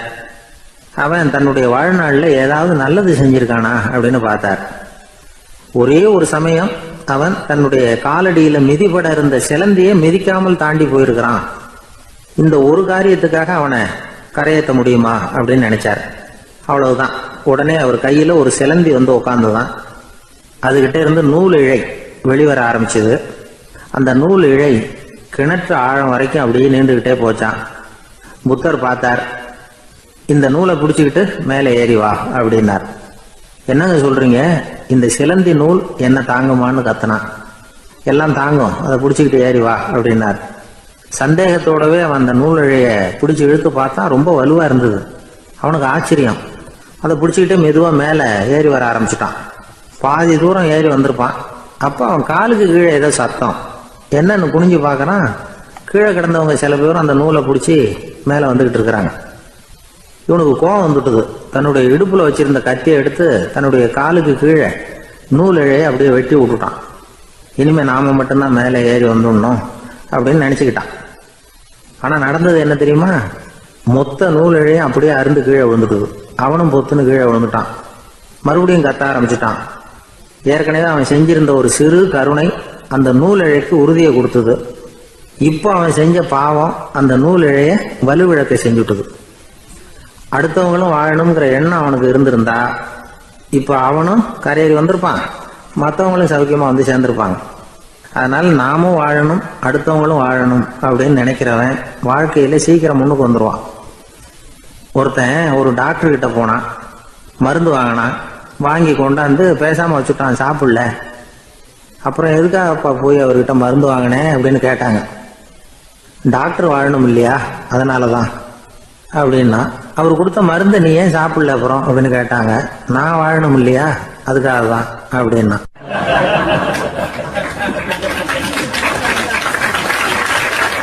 அவர் ஒரு பெரிய குடும்பத்துல பிறந்தவர்.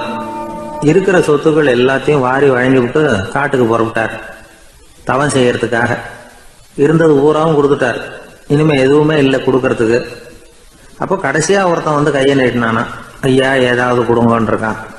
அவர் பார்த்தார், கட்டியிருக்கிற வேட்டியை தவிர வேற எதுவுமே இல்லை. 8 முழம் பட்டு வேட்டி ஜரிகை கரையோடு இருக்குது. கடைசியா அதை தான் எடுத்துக்கிட்டு அவர் புறப்பட்டு இருக்கார். அவர் பார்த்தார், எதிரில் அவன் பரிதாபமா நின்றுட்டு இருக்கிறான். அந்த 8 முழ வேட்டியை 2ஆ கிழிச்சார். 4 முழத்தை அவங்ககிட்ட கொடுத்தாரு. மீதி 4 முழத்தை தன்னுடைய இடுப்புல கட்டிட்டு அவர் காட்டுக்கு போயிட்டார். இவன் என்ன பண்ணான் தெரியுமா? கையில கிடைச்ச 4 முழத்தை எடுத்துக்கிட்டு கடை வீதிக்கு போனான். பழைய பட்டு வேட்டி ஜருகை இதையெல்லாம் விலைக்கு வாங்குற வணிகர் ஒருத்தர் இருக்கார். அவர்கிட்ட போனான். இதை விலைக்கு எடுத்துக்கிறீங்களா அப்படின்னு கேட்டிருக்கான். அவர் வாங்கி பார்த்துருக்கார். ஆஹா, இது ரொம்ப அருமையான வேட்டி, விலை உயர்ந்த ஜருகை, இது ஏது உனக்கு அப்படின்னு கேட்டாரான். அவன் நடந்தது சொல்லியிருக்கான். அப்படின்னா ஒன்று செய்ய, இந்த வேட்டியோட இன்னொரு பாதியையும் மெதுவாக வாங்கிட்டு வந்துரு, உனக்கு நிறைய பணம் தர்றேன் அப்படின்னாரான் அந்த வணிகர். இவன் கொஞ்சம் யோசனை பண்ணி பார்த்தான். கொஞ்சம் இருங்க, வந்துடுறேன் அப்படின்னு சொல்லிவிட்டு நேராக காட்டுக்கு போனான். அவர் எங்க இருக்காருன்னு தேடி கண்டுபிடிச்சான். அவர் ஒரு இடத்துல தவக்கோலத்தில் இருக்கிறார். கட்டியிருந்த இடவேட்டியும் அவர் அறியாமல் நழுவி கீழே விழுந்து கிடக்குது. இவனுக்கு ரொம்ப வசதியா போச்சு. அவரை கேட்க வேண்டிய அவசியமே இல்லை. மெதுவா சத்தம் போடாம அடி மேல அடி வச்சு நெருங்கினான். அவர் கண்ணை மூடிக்கிட்டு அவர் பாட்டு நின்றுட்டு இருக்கிறார். இவன் மெதுவா போய் கீழே கிடந்த அந்த துணியை எடுத்துக்கிட்டு சத்தம் போடாம திரும்பி நடந்தான். ஒரு 2-3 அடி எடுத்து வச்சிருப்பான். அப்படி ஓட ஆரம்பிக்கிற சமயத்துல அவன் காலில் கீழே கிடந்த முள்ளு ஒண்ணு நறுக்குன்னு தச்சு விட்டுது. வலி தாங்க முடியாம அம்மான்னு கத்திருக்கான். இந்த சத்தத்தினால கண்ணை மூடி நின்றுகிட்டு இருந்த அவரோட தவம் கலைஞ்சது. மெல்ல கண்ணை திறந்து பார்க்கிறார். தன் இடையில இருந்த வேட்டி அவன் கையில இருக்கு. இப்ப அவர் நினைக்கிறார், என்ன நினைக்கிறாருன்னா, இந்த வேட்டி மீது நான் வைத்த ஆசை அல்லவா அவனை திருடனாக ஆக்கி விட்டது அப்படின்னு நினைச்சாரான். இந்த வேட்டி மேல நாம வச்ச ஆசை அவனை திருடும்படி ஆக்கி விட்டதே அப்படின்னு நினைச்சாரான். இது எப்பேற்பட்ட மனநிலை அப்படிங்கிறத கொஞ்சம் யோசனை பண்ணி பாருங்க. தான் ஒரு பொருள் மேல வச்ச பற்று இன்னொரு மனிதன் திருடனாக ஆகிறதுக்கு காரணமாயிட்டதேன்னு நினைக்கிறார். அப்படி நினைச்ச அந்த பெரியவர் யார் தெரியுமா? அவர் தான் மகாவீரர்.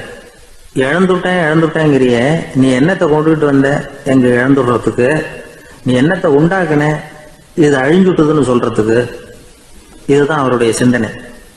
இன்றைக்கு நம்ம சிந்தனையெல்லாம் வேற மாதிரி இருக்குது. ஒருத்தன் நடுத்தருவில் உட்காந்து அழுதுகிட்டு இருந்தான். அந்த வழியா வந்தவர் ஒருத்தர், ஏன்பா அழறேன்னு கேட்டாராம்.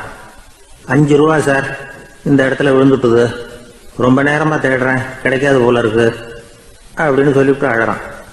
எப்போ தொலைஞ்சதுன்னு கேட்டாராம் அவரு. அது எனக்கு தெரியாது சார், பணத்தை தொலைச்சவன் தேடி பார்த்துட்டு போயிட்டான், நான் அவனுக்கு பின்னாடி தேட வந்தவன் அப்படின்னு நானா இவன்.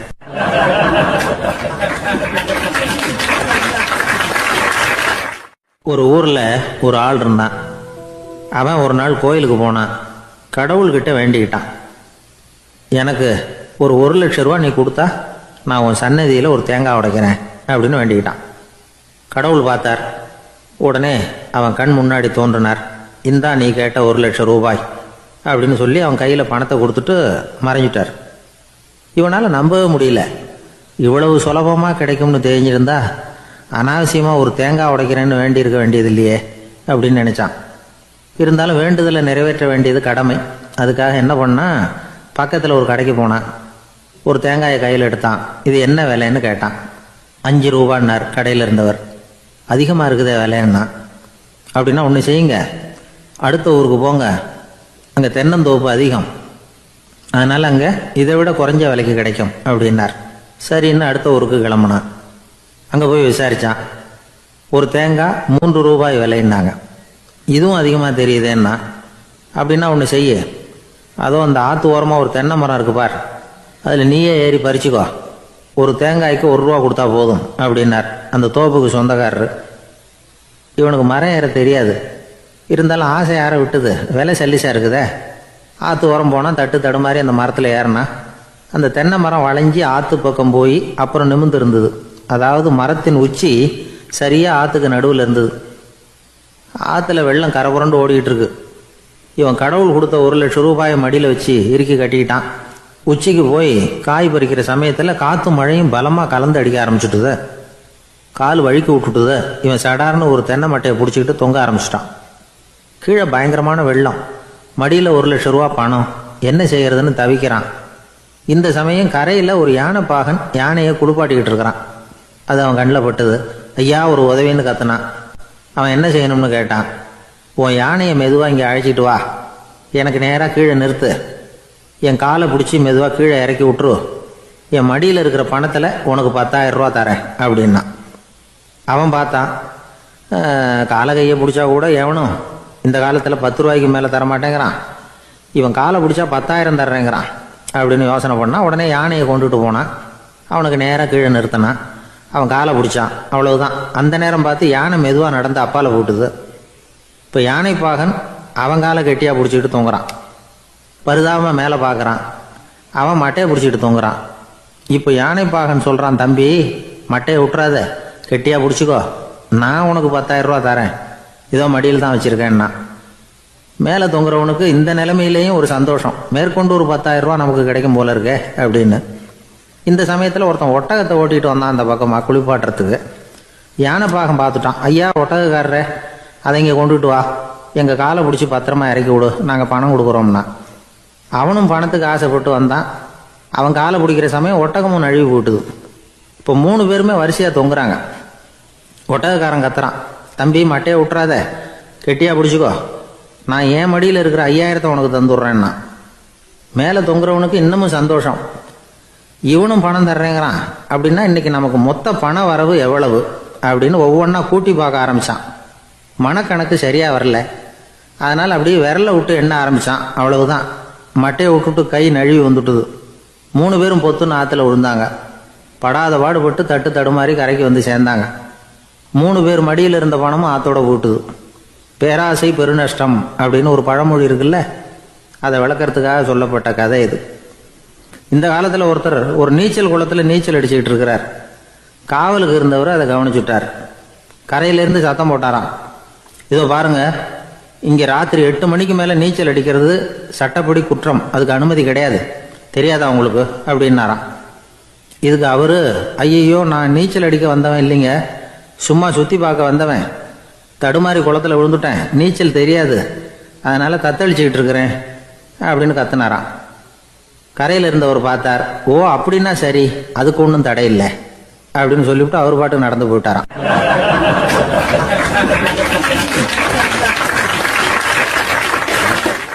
நம்மள மாதிரி ஒரு ஆசாமி அவன் நம்மள மாதிரியே கற்பனை பண்ணான். அதாவது நாம தான் இந்த உலகத்துல ரொம்பவும் கஷ்டப்படுறோம், மற்றவங்க எல்லாம் சந்தோஷமா இருக்கிறாங்க அப்படின்னு அவன் நினைச்சுக்கிட்டான். அவன் ஒரு நாள் கடவுளை வேண்டிக்கிட்டானா, சுவாமி இந்த உலகத்துல எவ்வளவோ பேர் இருக்கிறாங்க, ஒவ்வொருத்தருக்கும் ஒவ்வொரு விதமான கஷ்டம் இருக்கலாம், ஒத்துக்கிறேன், இருந்தாலும் எனக்கு அது கொஞ்சம் அதிகமா இருக்கிறது மாதிரி தெரியுது, அதனால நீங்க எனக்காக ஒரு சின்ன உதவி செஞ்சா போதும். அது வேற ஒண்ணும் இல்ல, என்கிட்ட இருக்கிற துயரங்களை இன்னொருத்தர் யாருகிட்டயாவது கொடுத்துருங்க, அவர்கிட்ட இருக்கிற துயரங்களை என்கிட்ட மாத்தி கொடுத்துருங்க, ஒரு மியூச்சுவல் டிரான்ஸ்பர், அவ்வளவுதான், அப்படி பண்ணிவிட்டா போதும் அப்படின்னு வேண்டிக்கிட்டானா. அன்னைக்கு ராத்திரியே அவன் ஒரு கனவு கண்டிருக்கான். வானத்திலிருந்து ஒரு குரல் கேட்டிருக்கு. அது என்ன சொல்லிச்சு தெரியுமா? ஏ ஜனங்களே, எல்லாரும் அவங்கவங்க கஷ்டங்களை ஒரு பையில போட்டு எடுத்துக்குங்க. அப்படி எடுத்துக்கிட்டு நேரா இந்த ஊர் எல்லையில இருக்கிற கோயிலுக்கு வந்து சேருங்க அப்படின்னு அந்த குரல். ஆஹா, கடவுள் நம்ம பிரார்த்தனைக்கு செவி சாய்ச்சுட்டார் அப்படின்னு சந்தோஷப்பட்டான் இவன். உடனே என்ன பண்ணா, தன்கிட்ட இருந்த கஷ்டத்தையெல்லாம் ஒரு சாக்கு பையில போட்டு எடுத்துக்கிட்டான். வீட்டை விட்டு வெளியில வந்தான். தெருவில் இறங்கி நடக்கிறான். அங்க பார்த்தா ஏகப்பட்ட பேர் ஆளுக்கு ஒரு பைய தூக்கிக்கிட்டு கோயிலுக்கு போயிட்டு இருக்கிறாங்க. சில பேர் மூட்டையா கட்டி தலையில சுமந்துக்கிட்டு போயிட்டு இருக்கிறாங்க. இவன் பார்த்தான். இவனுக்கு ரொம்ப ஆச்சரியமா இருந்தது. ஏன்னா எல்லாரும் வச்சிருக்கிற பைய இவன் பைய விட பெருசா இருந்தது. இவன் பை தான் இருக்கிறதுலயே கொஞ்சம் சின்னதா தெரிஞ்சது. இப்ப அவன் மறுபடியும் சாமியை வேண்டிக்கிட்டான். கடவுளே, இப்ப உள்ள சூழ்நிலையை கவனிச்சா என்கிட்ட இருக்கிற பைய பரவாயில்லன்னு தோணுது. அதனால வேற பை எதையும் மாத்த வேணாம், இதுவே பரவாயில்ல, இந்த பையோட திரும்பி வீட்டுக்கு போனா போதும்னு நினைக்கிறேன் அப்படின்னு ஏதோ நினைக்க ஆரம்பிச்சுட்டான் அவன். எல்லாரும் கோயிலுக்கு போய் சேர்ந்தாங்க. கோயில்ல அந்த குரல் மறுபடியும் கேட்டுது. எல்லாரும் அவங்கவுங்க பைகளை சோகத்துல தொங்க விடுங்க. திடீர்னு விளக்குகள் அணையும், மணி அடிக்கப்படும், அதுதான் அடையாளம். அந்த சமயத்துல இருட்டுல உங்களுக்கு வேண்டிய பைய நீங்க வந்து மாத்தி எடுத்துக்கலாம், தேர்ந்தெடுத்துக்கலாம். வெளிச்சம் இருக்கிறப்பவே உங்களுக்கு பிடிச்ச பைக்கு பக்கமா பார்த்து நீங்க நின்னுக்கலாம் அப்படின்னு சொல்லி விவரம் சொல்லிச்சான் அந்த குரல். அப்படி சொன்னதுக்கு அப்புறம் திடீர்னு விளக்கு அணைஞ்சுது, மணி அடிச்சுது. கொஞ்ச நேரம் கழிச்சு மறுபடியும் விளக்குகள்லாம் எரிஞ்சுது. இப்போ பார்த்தா எல்லாரும் அவங்கவுங்க பையையே கெட்டியா பிடிச்சிட்டு நிக்கிறாங்க. இவனும் அப்படியே நிக்கிறான். இவன் மெதுவா பக்கத்துல நிக்கிறவங்க கிட்ட கேட்டானா, ஏன் நீங்க பைய கையிலேயே வச்சிருக்கிறீங்க, செவுத்துல மாட்டலையா அப்படின்னு கேட்டிருக்கான். இல்லப்பா, நீ ஏன் கையிலேயே வச்சிருக்கிறியோ அதே காரணத்துக்காக தான் நாங்களும் வச்சிருக்கிறோம். நம்ம கவலைகளை பத்தி நமக்கு ஓரளவுக்காவது தெரியும். ஆனா மற்றவங்க கவலைகள் நமக்கு பரிச்சயம் இல்லாதவை, பழக்கம் இல்லாதது. அதனால நமக்கு தெரிஞ்ச கவலைகளை சமாளிக்கிறது சுலபம். தெரியாததை சமாளிக்கணும்னா மறுபடியும் ஆரம்பத்தில இருந்து ஆரம்பிக்கணும். அதனால பழைய நண்பர்களோட வாழறது தான் மேல் அப்படின்னு நானான். அதுக்கப்புறம் அவன் தன்னோட பைய போதும்னு வீட்டுக்கு திரும்பி வந்துட்டானான். இது ஒரு பெரியவர் சொல்லி இருக்கிற கதை. அதனால நம்ம கிட்ட இருக்கிற கஷ்டங்கள் தான் பெருசு, அதை இன்னொருத்தங்கிட்ட கொடுத்துட்டு மாத்திக்கலாம் அப்படின்னு நினைக்கிறது தப்பு. இதே மாதிரி இன்னொரு சம்பவம். ஒரு ஊர்ல ஒரு நாள் ராத்திரி ஆகாயத்தில இருந்து கடவுள் குரல் கேக்குது. இந்த ஊர்ல இருக்கிற ஜனங்கள்லாம் கொஞ்சம் கவனிங்க, உங்களுக்கு ஒரு செய்தி.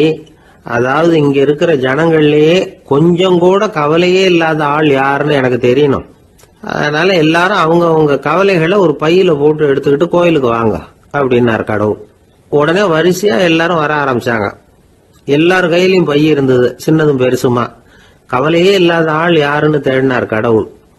ஒரே ஒரு ஆள் மட்டும் கையில எதுவும் இல்லாம வெறும் கையை வீசிக்கிட்டு ரொம்ப ஜாலியா நடந்து வந்துகிட்டு இருந்தான்.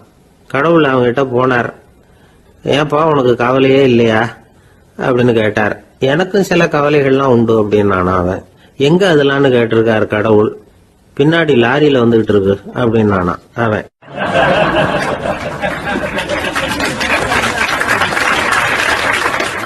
அசோக மன்னர் வந்துகிட்டு இருக்கார். அவருடைய ஆலோசகர்கள் எல்லாம் பக்கத்துல வந்துகிட்டு இருக்கிறாங்க. அந்த சமயத்துல எதிரில் ஒரு புத்த பிக்ஷு வர்றார். அசோகர் பாக்குறார். ஓடி போய் அவர் காலில் விழுந்து வணங்குறார். அசோக மன்னரின் தலை அந்த புத்த துறவியின் பாதத்துல பட்டுக்கிட்டு இருக்கு. பக்கத்துல நின்றுகிட்டு இருந்த அமைச்சருக்கு இது ரொம்ப சங்கடமா போச்சு. ரொம்ப வருத்தப்பட்டார். நம்ம அசோக சக்கரவர்த்தி எப்பேற்பட்டவர், அவரோட தலை ஒரு சன்னியாசியின் பாதத்துல படுறதா அப்படின்னு நினைச்சு ரொம்ப கவலைப்பட்டார். அரண்மனைக்கு திரும்பினதும் அமைச்சர் மெதுவா ஆரம்பிச்சார். அரசே, எனக்கு ரொம்ப வருத்தமா இருக்குது அப்படின்னார். எதுக்குன்னார் மன்னர். அசோக சக்கரவர்த்தியின் தலை, அதாவது அந்த சிரம் ரொம்ப மதிப்புமிக்க ஒன்று.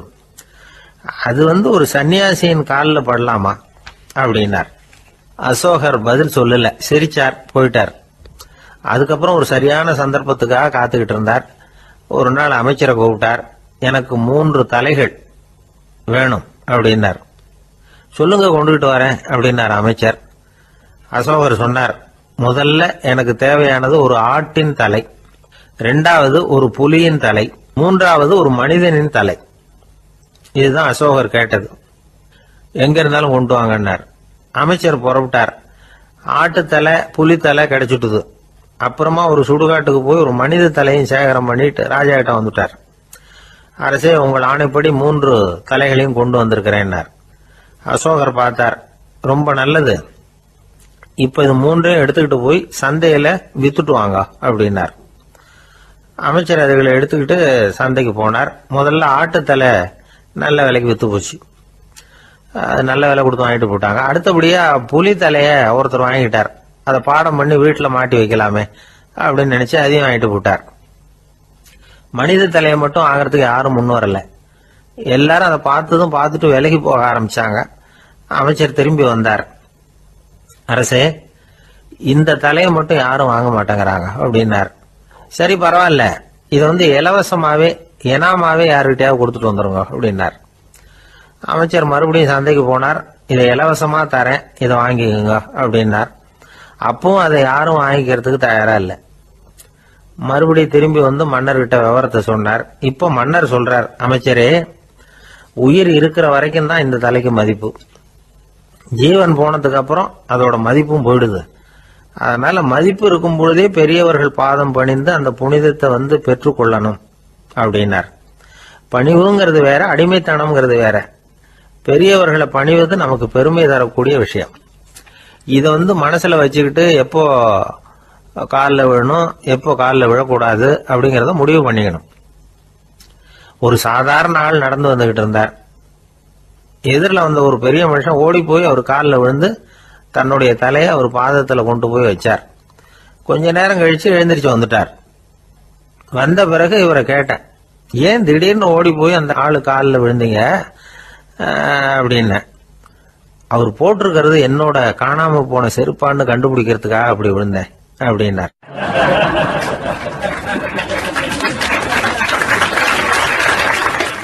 ஒரு காட்டுல ஒரு நரி இருந்தது.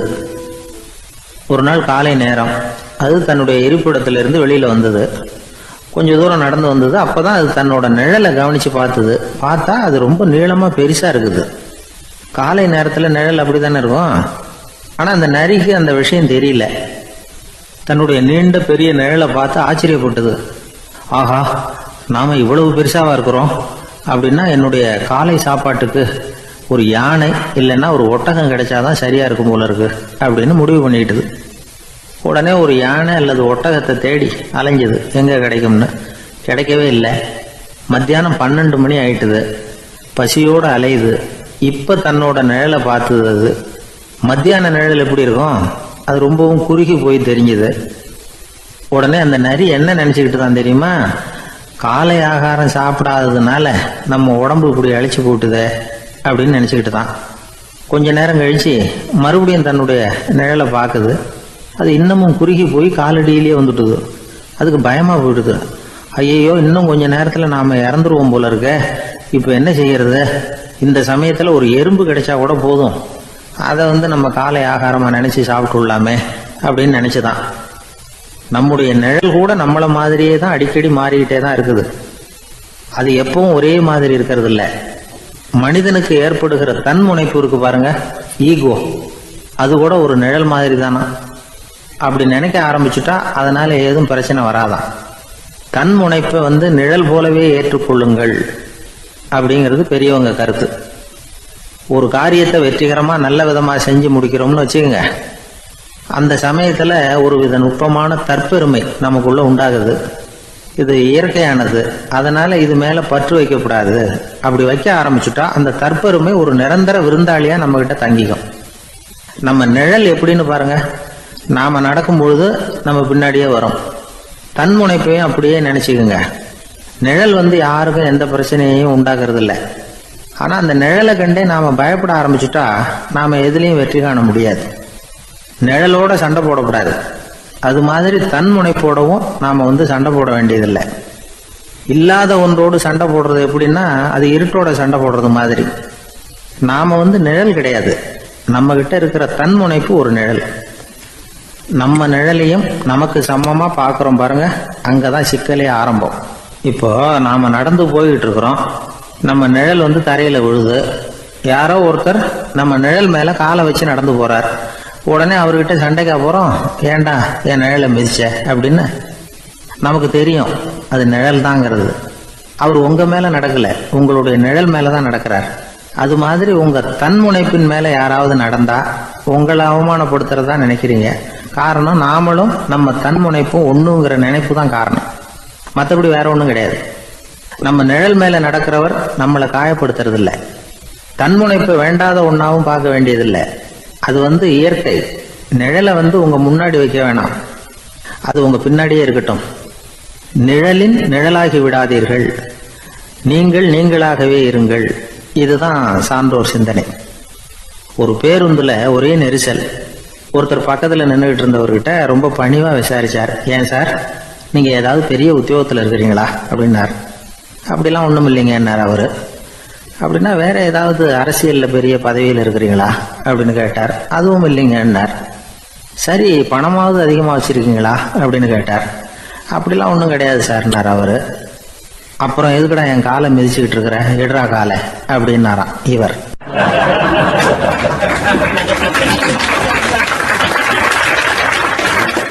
ஒரு ஊர்ல ஒரு பெரியவர் இருந்தார். அவர் ஒரு குரு. அவர் தொடர்ந்து தியான கூட்டங்கள் நடத்துவார்.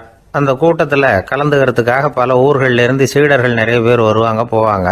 ஒரு நாள் அங்க கூட்டம் நடந்துகிட்டு இருக்குது. அந்த சமயத்துல சீடர்கள்ல ஒருத்தன் என்னத்தையே திருடி விட்டான். மற்ற சீடர்கள் அதை கவனிச்சுட்டாங்க. இவன் ஆப்பிட்டுக்கிட்டான். கூட்டம் முடிஞ்ச பிற்பாடு இவன் திருடின விஷயத்த அந்த பெரியவர்கிட்ட போய் சொன்னாங்களாம். அவர் கவனத்துக்கு கொண்டுகிட்டு போனாங்க. ஆனால் அவர் இதை காதிலேயே போட்டுக்கல, கண்டுக்கவே இல்லை. போய் சொன்ன சீடர்களுக்கெல்லாம் ஏமாத்தமாக போயிட்டுது. என்ன இது, இவ்வளவு தூரம் நாம் கண்டுபிடிச்சி போய் சொல்கிறோம், அவர் கண்டுக்கவே மாட்டேங்கிறாரே அப்படின்னு ஒரு மாதிரி ஆயிட்டாங்க. இருந்தாலும் அதை பற்றி ஒன்றுமே சொல்லிக்கல, பேசாமல் இருந்துட்டாங்க. கொஞ்ச நாள் ஆச்சு. அதே ஆள் மறுபடியும் ஒரு திருட்டில் மாட்டிக்கிட்டான். சீடர்கள் மறுபடியும் அந்த குரு கிட்ட விஷயத்த சொன்னாங்க. அவர் அப்பவும் வழக்கம் போல சும்மாவே இருந்துட்டார். இவர் இப்படி இருக்கிறத பார்த்ததும் அந்த சீடர்களுக்கு கோபம் வந்துட்டுது. உடனே அந்த சீடர்கள்லாம் ஒன்று கூடி பேசினாங்களாம். எல்லாருமா சேர்ந்து ஒரு விண்ணப்பம் தயார் பண்ணாங்க. அதை குருநாதர்கிட்ட கொண்டுட்டு போய் கொடுத்தாங்க. அந்த விண்ணப்பத்தில் இவங்க என்ன எழுதியிருக்கிறாங்க தெரியுமா? குருநாதர் அவர்களே, உடனே திருடனவன் மீது சட்ட நடவடிக்கை எடுக்கணும். நீங்கள் அப்படி அவனை இங்கே சேர்க்கக்கூடாது. நீங்கள் சேர்த்தீங்கன்னா நாங்கள் இங்கே இருக்கிறத பற்றி யோசிக்க ஆரம்பிச்சிருவோம். அவனை இந்த மடத்தை விட்டே துரத்தி பண்ணணும். நீங்கள் அவனை வெளியில் அனுப்புங்க, இல்லைன்னா நாங்கள் அத்தனை பேரும் வெளியில் போயிடுறோம். இப்படி தான் அந்த விண்ணப்பத்தில் எழுதியிருக்கிறாங்க. குரு அந்த விண்ணப்பத்தை வாங்கி படித்து பார்த்தார். அதுக்கப்புறம் அதை எழுதின அத்தனை பேரையும் கூப்பிட்டாரு. எல்லாரும் இப்படி வாங்கன்னாரு. வந்தாங்க. இப்படி என் எதிரில் உட்காருங்கன்னார். உட்காந்தாங்க. அப்புறம் சொன்னார், இதை பாருப்பா, நீங்கள் எல்லாரும் புத்திசாலிகள். உங்களுக்கு எது நல்லது எது கெட்டதுங்கிறது நல்லா தெரியும். நீங்கள் மேற்கொண்டு ஏதாவது படிக்கணும்னு நினச்சா வேற எங்கே வேணும்னாலும் போகலாம், அதுக்கு நான் தடை சொல்ல மாட்டேன். ஆனால் உங்களால் குற்றம் சாட்டப்பட்ட அவன் இருக்கானே, அவன் எப்படின்னா அவனுக்கு எது நல்லது எது கெட்டதுங்கிறதெல்லாம் தெரியாது. அதனால தான் திருடுறான். நீங்கள் சொல்கிறது மாதிரி அவனை அடித்து துரத்தி விடுறோம்னு வச்சுக்கோங்க, அவனுக்கு எப்படி நல்லது கெட்டது தெரியும்? அவனுக்கு அதை யார் சொல்லி கொடுக்கறது? அதனால் இங்கேயே இருக்கட்டும், அதுதான் சரி. இதுக்காக நீங்கள் எல்லாரும் என்னை விட்டுட்டு போனாலும் சரி, அவனை நான் விரட்ட மாட்டேன் அப்படின்னு விட்டாரான். இவ்வளவையும் திருடனை அந்த சீடன் கேட்டுக்கிட்டே இருந்திருக்கான். அவன் கண்களில் கண்ணீர். அப்படியே எழுந்திரிச்சு வந்தான். குரு காலில் விழுந்தான். அவன் கண்ணீரில் அவனது தீமை கழுவப்பட்டது அப்படிம்பாங்க. அதாவது சீடர்களுக்கு அந்த குருவோட பெருமை அப்பதான் புரிஞ்சுதான். ஒரு நல்ல ஆசிரியர் இருக்காருன்னு வச்சுங்க, நல்லா படிக்கிற பையனுக்கு தான் பாடம் சொல்லி கொடுப்பேன்னா அது என்ன பெரிய விஷயமா? மோசமா படிக்கிறவனையும் மாத்தி காட்டுறேங்கிறது தான் பெருமை. இந்த காலத்து குரு ஒருத்தர் ஒரு ஆசிரமம் வச்சு நடத்திட்டு வந்தார். நிறைய பேர் தினம் வருவாங்க போவாங்க. ஒரு நாள் ஒருத்தன் வந்தான். அந்த குரு முன்னாடி போய் நின்னான். ஐயா, என்ன உங்க சீடனா ஏத்துக்கணும்னா. அந்த குரு நிமிர்ந்து பார்த்தார். உன்னுடைய நோக்கம் என்னன்னு கேட்டார். ஐயா, உங்ககிட்ட கொஞ்ச நாள் இருந்தேன்னா நல்ல பழக்க வழக்கங்களை கற்றுக்கலாம், அதுக்கப்புறம் வெளியில் போய் ஒரு நல்ல தொழில் தொடங்கி வாழ்க்கையில் முன்னுக்கு வரணுங்கிறது தான் என்னோட நோக்கம் அப்படின்னா. நீ சொல்கிறது சரி, ஆனால் உன்னால் இங்கே நல்ல பழக்க வழக்கங்களை கற்றுக்க முடியலேன்னு வச்சுக்கோ, அப்போ என்ன பண்ணுவேன் அப்படின்னு கேட்டார் அவர். அப்படி ஆச்சுன்னா என்ன, உங்களை மாதிரியே ஒரு ஆசிரமம் ஆரம்பித்து அதுக்கு குருவாக இருந்துட்டு போகிறேன் அப்படின்னு நானும்.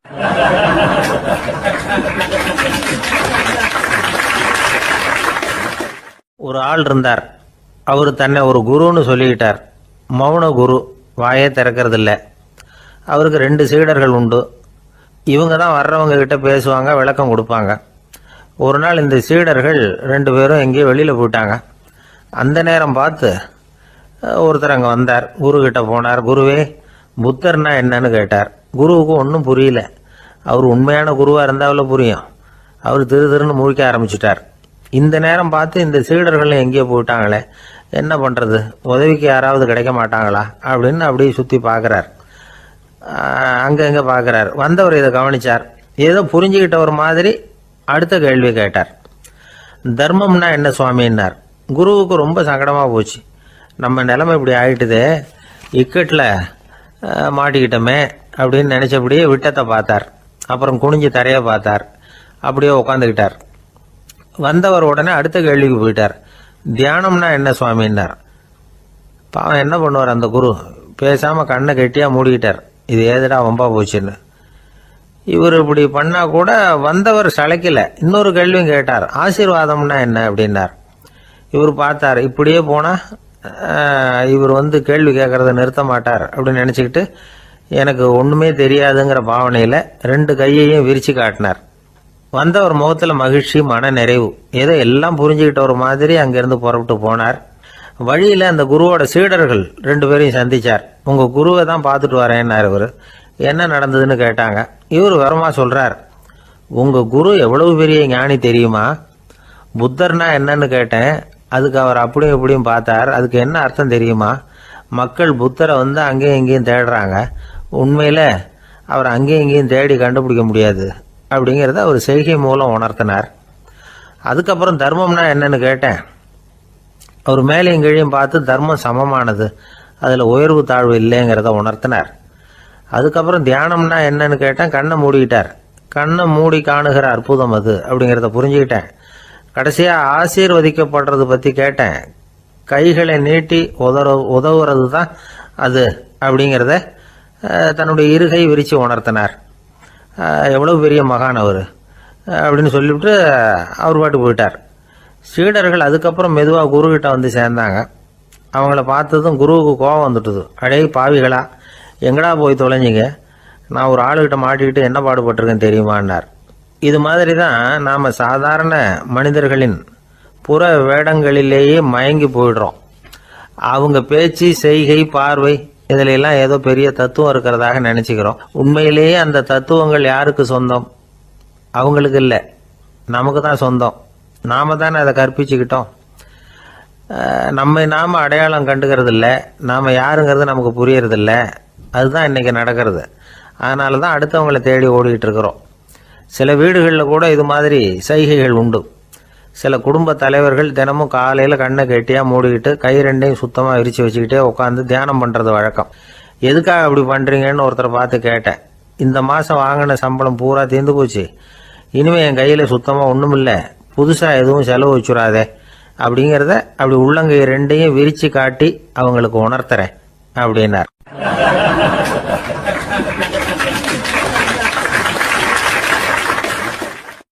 ஒருத்தன் வேகமாக ஓடி வந்தான். ஏப்பா அப்படி தலை தெறிக்க ஓடி வர்றேன்னு கேட்டேன். பின்னாடி துரத்திக்கிட்டு வருது சார் அப்படின்னா. ஏதாவது நாய் துரத்திக்கிட்டு வருது போல இருக்கு அப்படின்னு நினச்சி அவனுக்கு பின்னாடி பார்க்குறேன். கண்ணுக்கு எட்டின தூரம் வரைக்கும் எதுவுமே தெரியல. ஏன்பா எதுவும் ஒன்றை துரத்துறது மாதிரி தெரியலையே என்ன? நல்லா பாருங்க சார் அப்படின்னா. பார்த்துட்டு தான் சொல்கிறேன் என்ன. இதோ பாருங்க சார், இதுதான் என்ன துரத்துது அப்படின்னு அவன் காட்டுறான். அவன் சுட்டி காட்டின இடத்துல பார்த்தா அங்கே அவனுடைய நிழல் தான் தெரியுது. என்னப்பா சொல்கிற அப்படின்னு சொல்லி அவனை சந்தேகமாக பார்த்தேன். அதுக்கப்புறம் தான் அவன் விவரமாக பேசினான். சார், எனக்கு என் நிழலை கண்டா பிடிக்கிறதில்ல. எப்போ பார்த்தாலும் இது என்னையே பின்தொடர்ந்து வந்துக்கிட்டு இருக்குது. இதை என்னால் சகிக்கவே முடியல. இதை என்கிட்டேருந்து பிரிக்கிறதுக்கு எவ்வளவோ முயற்சிகள்லாம் பண்ணி பார்த்துட்டேன், முடியலன்னா. அப்படி என்னென்ன முயற்சிகள் பண்ணினேன் அப்படின்னு கேட்டேன். அவன் என்னென்ன செஞ்சாங்கிறத விவரமாக சொன்னான். அவன் என்ன பண்ணியிருக்கிறான், ஒரு பெரிய குழியை தோண்டி அதில் தன்னுடைய நிழலை புதைச்சிருவோம் அப்படின்னு முடிவு பண்ணிட்டு மண்வெட்டி எடுத்துக்கிட்டு தோட்டத்து பக்கம் போயிருக்கான். ஆழமாக ஒரு குழியை தோண்டியிருக்கான். குனிஞ்சு பார்க்குறான். அந்த குழிக்குள்ளே தன்னுடைய நிழல் தெரியுது. ஆஹா, இதுதான் சமயம், நிழல் இப்போ குழிக்குள்ளே இருக்குது, மண்ணை போட்டு மூடி போடலாம் அப்படின்னு நினச்சிக்கிட்டு கொஞ்சம் மண்ணை அள்ளி போட்டான். பார்த்தா இப்போ அந்த நிழல் அந்த மண்ணுக்கு மேலே நிற்கிது. இது ஏதுடா வம்பா போச்சு அப்படின்னு அவசரமாக மண்ணை வாரி போட்டு மூடி பார்க்குறான். குழி பூராவும் மூடி விட்டு பார்க்குறான். மறுபடியும் நிழல் மேலே வந்து உட்காந்துக்கிட்டு இருக்குது. சரி, இதை குழியில் புதைக்க முடியாது அப்படின்னு முடிவு பண்ணிட்டு இதை இங்கேயே இப்படியே விட்டுட்டு ஒரே ஓட்டமாக ஓடி போடுவோம் அப்படின்னு நினச்சி எடுத்தான் ஓட்டம். அது காலை நேரம். இவன் மேற்க நோக்கி ஓடிக்கிட்டு இருக்கிறான்.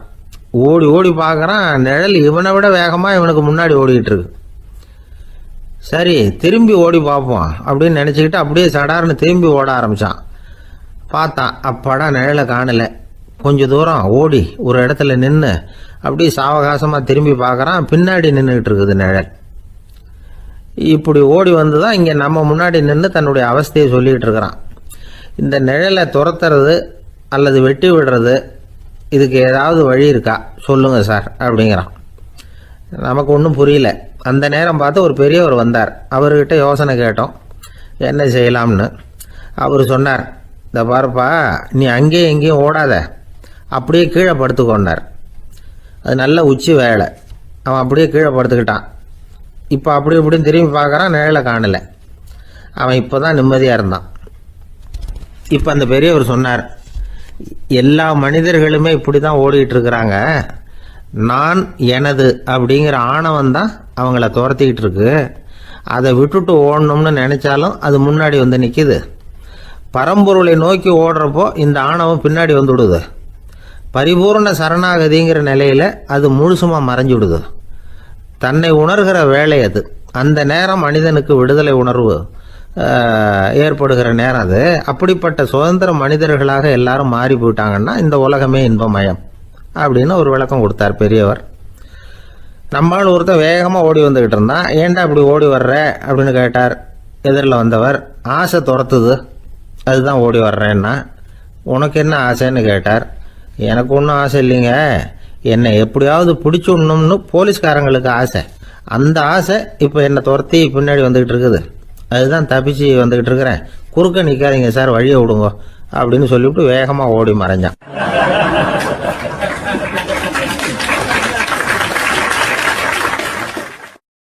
எனக்கு வாழ்க்கையில் ஒரே ஒரு ஆசை தான் சார் அப்படின்னார் ஒருத்தர். அது என்னன்னு கேட்டேன். ஆசைகளை ஒழிச்சுடணுங்கிறது தான் என்னோட ஆசை அப்படின்னார். இப்படி ஆசைகளை ஒழிக்க வேண்டும் அப்படிங்கிறதையே ஒரு ஆசையாக கொள்றது அபத்தம் அப்படிங்கிறார் ஒரு பெரியவர். இது மாதிரி ஆசைகளை ஒழிக்க ஆசைப்பட்டா அந்த நோக்கம் நிறைவேறாதான். அந்த முயற்சியால் புதுசாக சில துன்பங்கள் தான் சேருமா. அதில் புதுசாக ஒரு ஆசை தலை தூக்கும் அப்படிங்கிறார் அவர். ஆசைகளை தானாக விழ வச்சுடலாம். அதுக்கு வழி என்ன தெரியுமா? எந்த ஒரு ஆசையையுமே பூரணமாக நிறைவேற்றி கொள்ள முடியாதுங்கிறத உணரணும். அதை உணர்ந்தா ஆசைகள் தானாக விழுந்துடும். அதை விட்டுட்டு ஆசைகளை விட்டுடணுங்கிறதையே ஒரு ஆசையாக வச்சுக்கிட்டு அதுக்காக கடுமையாக முயற்சிகளையும் செஞ்சுக்கிட்டு நான் ஆசைகளை விட்டுட்டு ஞானோதயம் அடையிறதுக்கு கடுமையாக முயற்சி பண்ணிகிட்டு இருக்கிறேன் சார் அப்படின்னு சொல்லிக்கிட்டு இருந்தால் எந்த காலத்துலேயும் ஞானோதயம் வரப்போகிறதில்லை. அதுக்கு பதிலாக துன்பந்தான் சேரும் அப்படிங்கிறது அவரோட கருத்து. எந்த ஒரு ஆசையையும் பூரணமாக நிறைவேற்றி கொள்ள முடியாது அப்படிங்கிறத உணரணும். ஒரு ராஜா, அவர் மனசில் அமைதி இல்லை, எப்பவும் கஷ்டப்பட்டுக்கிட்டே இருந்தார். இந்த துன்பத்தை போக்குறதுக்கு பல வழிகளில் என்னென்னமோ முயற்சியெல்லாம் பண்ணி பார்த்தார். ஒன்றும் சரியாக வரல. கடைசியாக ஒரு காரியம் பண்ணார். அதாவது ஒரு வேதாந்தியை தேடிட்டு போனார். அவரை பார்த்து கேட்டார், ஐயா, என்னுடைய துன்பங்கள்லேருந்து நான் விடுபடணும், அதுக்கு சுலபமாக ஏதாவது ஒரு வழி இருந்தால் சொல்லுங்களேன் அப்படின்னு கேட்டுக்கிட்டார். அதுக்கு அந்த வேதாந்தி சொன்னார், அதுக்கு ஒரு வழி சொல்கிறேன், அது மாதிரி செய்.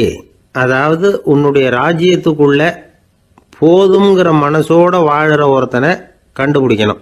அப்படி கண்டுபிடிச்சி அவனுடைய சட்டையை வாங்கி நீ போட்டுக்கணும். அப்படி போட்டுக்கிட்டா உன்னுடைய துன்பம் தீர்ந்துரும் அப்படின்னார். உடனே ராஜாவுக்கு ரொம்ப மகிழ்ச்சி. அரண்மனையில் இருந்த அத்தனை பேரையும் ஆளுக்கு ஒரு பக்கமாக அனுப்புனார், தேட சொன்னார். போதுங்கிற மனசுடைய ஒருத்தனை கண்டுபிடிச்சி கொண்டுகிட்டு வாங்க அப்படின்னார். எங்கெங்கேயோ தேடி கடைசியாக ஒரு ஆளை கண்டுபிடிச்சாங்க. அவன் போதுங்கிற மனசோட இருக்கிறவன் தான். ஆனால் அவன்கிட்ட சட்டை எதுவும் இல்லை.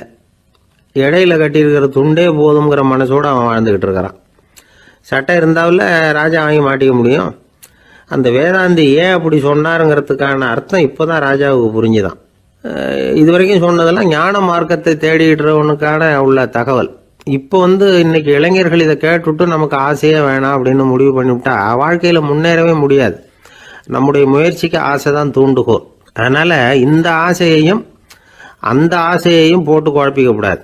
ஆனா ஒண்ணு, பேராசை நமக்கு தேவையில்லை. நாம படுற ஆசையிலேயும் ஒரு நியாயம் இருக்கணும். ஏன்னா நம்மள சில பேர், நீங்க தான் சார் சொன்னீங்க, அதனால தான் ஆசைப்பட்டேன், அரை தான் கிடைச்சது மிச்சம் அப்படிம்பாங்க கன்னத்தை தடவிக்கிட்டே. அதனால இப்பெல்லாம் எந்த தகவலை சொன்னாலும் ரொம்ப எச்சரிக்கையா இருக்க வேண்டியிருக்குது. ஒரு ஆள் ஒரு கடை வச்சு வியாபாரம் பண்ணிட்டு இருந்தான். அவனுக்கு ரொம்ப பேராசை, நிறைய பணம் சேர்க்கணும்னு. திடீர்னு ஒரு நாள் அவனுக்கு உடம்பு ரொம்ப சுகம் இல்லாமல் போயிட்டுது. இனிமே பிழைக்கிறது கஷ்டங்கிற நிலைமை. மரணப்படுகையில் இருக்கிறான். சொந்தக்காரங்கள்லாம் சுற்றி உட்காந்துருக்குறாங்க. இவன் மெதுவாக கண்ணை திறந்து பார்க்குறான். என் வீட்டுக்காரி எங்கன்னா, இதோ இருக்கேன் அப்படின்னாங்க அந்த அம்மா. பசங்கள்லாம் எங்கேங்கிறான். இதோ பக்கத்தில் தான் நின்றுட்டு இருக்கிறோங்கிறாங்க. பொண்ணுங்க எங்கேங்கிறான். எல்லாம் இங்கே தான் இருக்கிறோம் அப்படிங்கிறாங்க. எல்லாம் இங்கே தான் பக்கத்தில் தான் இருக்கோம், நீங்கள் கவலைப்படாதீங்கன்னு சொல்கிறாங்க எல்லாம். அவன் மெதுவாக கஷ்டப்பட்டு வாயை திறந்து, அட பாவிங்களா, எல்லாரும் இங்கே இருந்தால் அங்கே கடையை யார் கவனிக்கிறது அப்படின்னானா.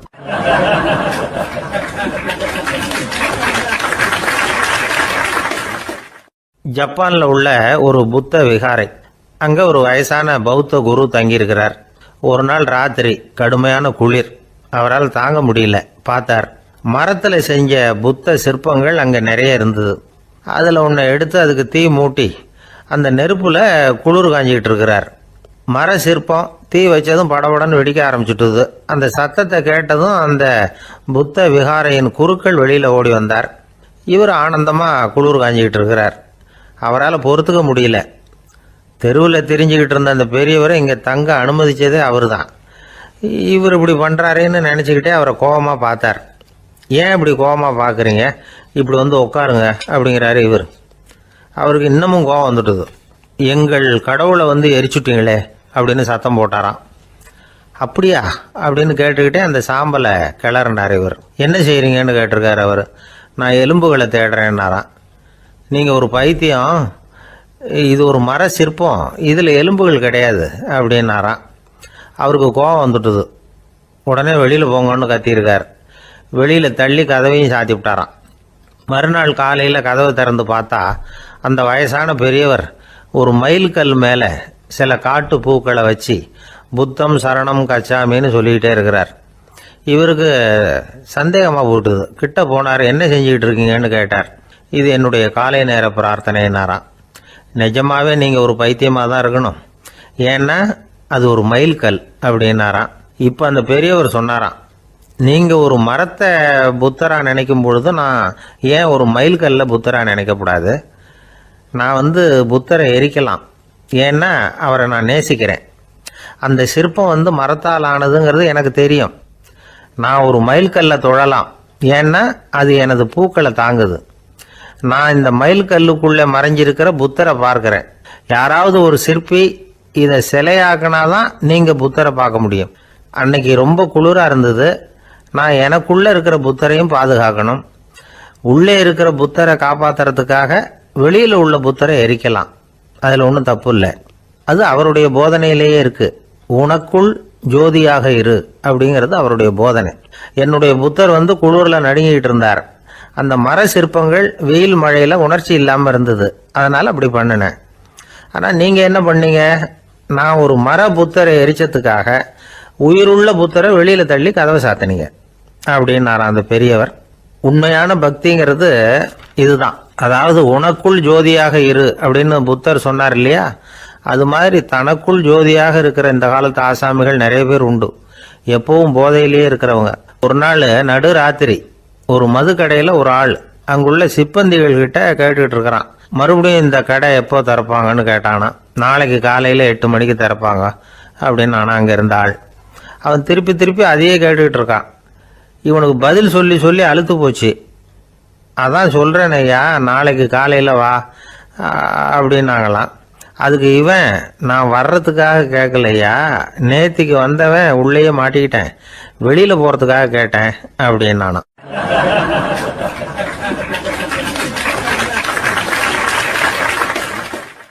ராமகிருஷ்ணர் வாழ்ந்த காலத்தில் நடந்த ஒரு நிகழ்ச்சி இது. அப்போ ஒரு ஓவியர் இருந்தாராம். அவருக்கு ஒரு ஆசை, ராமகிருஷ்ணர் படத்தை வரையணும். அதை அவர்கிட்டயே கொண்டுட்டு போய் காட்டி அபிப்பிராயம் கேட்கணும். இதுதான் அந்த ஓவியரின் ஆசை. உடனே ராமகிருஷ்ணர் படத்தை வரைஞ்சி முடித்தார். அதை எடுத்துக்கிட்டு போனார். இவர் போன சமயம் அங்கே ராமகிருஷ்ணர் சீடர்களோடு உட்காந்துருக்கிறார். விவேகானந்தர் அங்கே இருக்கிறார். இந்த ஓவியர் கொண்டுகிட்டு போய் தான் வரைந்த ஓவியத்தை அவர்கிட்ட காட்டினார்.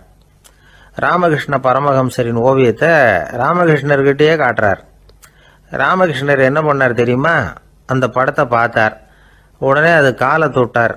குருதேவருடைய இந்த செயல் சீடர்களுக்கு ரொம்ப வியப்பை உண்டு பண்ணிச்சு. சில பேர் மனசுக்குள்ளேயே ரொம்ப குழம்பி போக ஆரம்பிச்சிட்டாங்க, என்ன இப்படி பண்றாருன்னு. என்ன இது அவரோட படம், அவரே அவரோட படத்தின் காலை தொடுறார் அப்படின்னு யோசிச்சாங்க.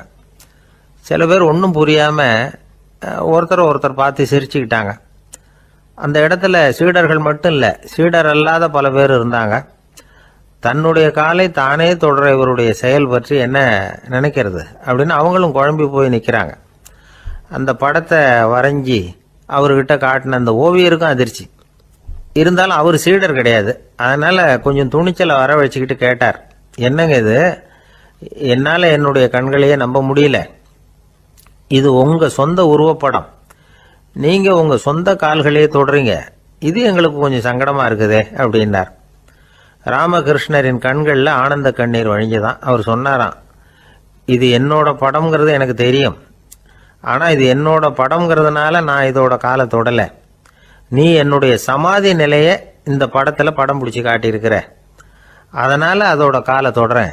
சமாதி நிலையில் யார் இருந்தாலும், அது என்னுடைய படமாக இருந்தாலும் சரி அல்லது வேற யாருடைய படமாக இருந்தாலும் சரி, படம் யாருதுங்கிறது முக்கியம் இல்லை. இதில் எது முக்கியம்னா அது தன்னை உணர்ந்த ஒரு உணர்நிலையின் படம். அப்படி இருக்கிறப்போ அதோட காலை நான் தொடணும். அதுக்கு நீங்கள் எல்லாரும் ஏன் சங்கடப்படுறீங்கன்னு எனக்கு தெரியல அப்படின்னாராம். இப்போதான் அங்கே இருந்த சீடர்களுக்கும் மற்றவங்களுக்கும் விவரம் புரிஞ்சுதான். இதுக்கு முன்னாடி யாரும் செய்யாததை இவர் செஞ்சிருக்கிறார், ஆனால் அவருடைய காரணம் ரொம்ப நியாயமானது அப்படிங்கிறத உணர்ந்தாங்களாம். இதுவரைக்கும் ஆன்மீகத்தில் சமாதி நிலை, அதாவது தன்னை உணர்ந்த நிலை பற்றி புரிஞ்சுக்கிட்டோம். இல்லறத்தில் ஏற்படக்கூடிய சமாதி நிலை பற்றி உங்களுக்கு தெரியுமா? ஒரு அம்மா டாக்டர்கிட்ட வந்து சொன்னாங்களாம், டாக்டர், என் வீட்டுக்காரருக்கு உடம்புல ஏதோ கோளாறுன்னு நினைக்கிறேன், நான் எவ்வளவு நேரம் பேசினாலும் காதில் விழாதது மாதிரி உட்கார்ந்துருக்கிறார் அப்படின்னாங்களாம். அதுக்கு அந்த டாக்டர் சொன்னாராம், அம்மா, அது உடம்பு கோளாறு இல்லை, அது ஒரு பெரிய திறமை அப்படின்னாராம்.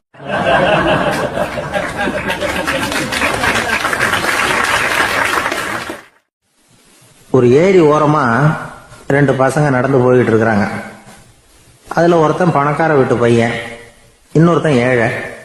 இவங்க ரெண்டு பேரும் போயிட்டு இருக்கிறாங்க. வழியில் ஒரு இடத்துல ஒரு ஜோடி செருப்பு இவங்க கண்ணில் படுது. ஒரு விவசாயி அந்த செருப்பை அங்கே விட்டுட்டு பக்கத்தில் இருந்த ஏரியில கை காலை கழுவிட்டு இருக்கிறார்.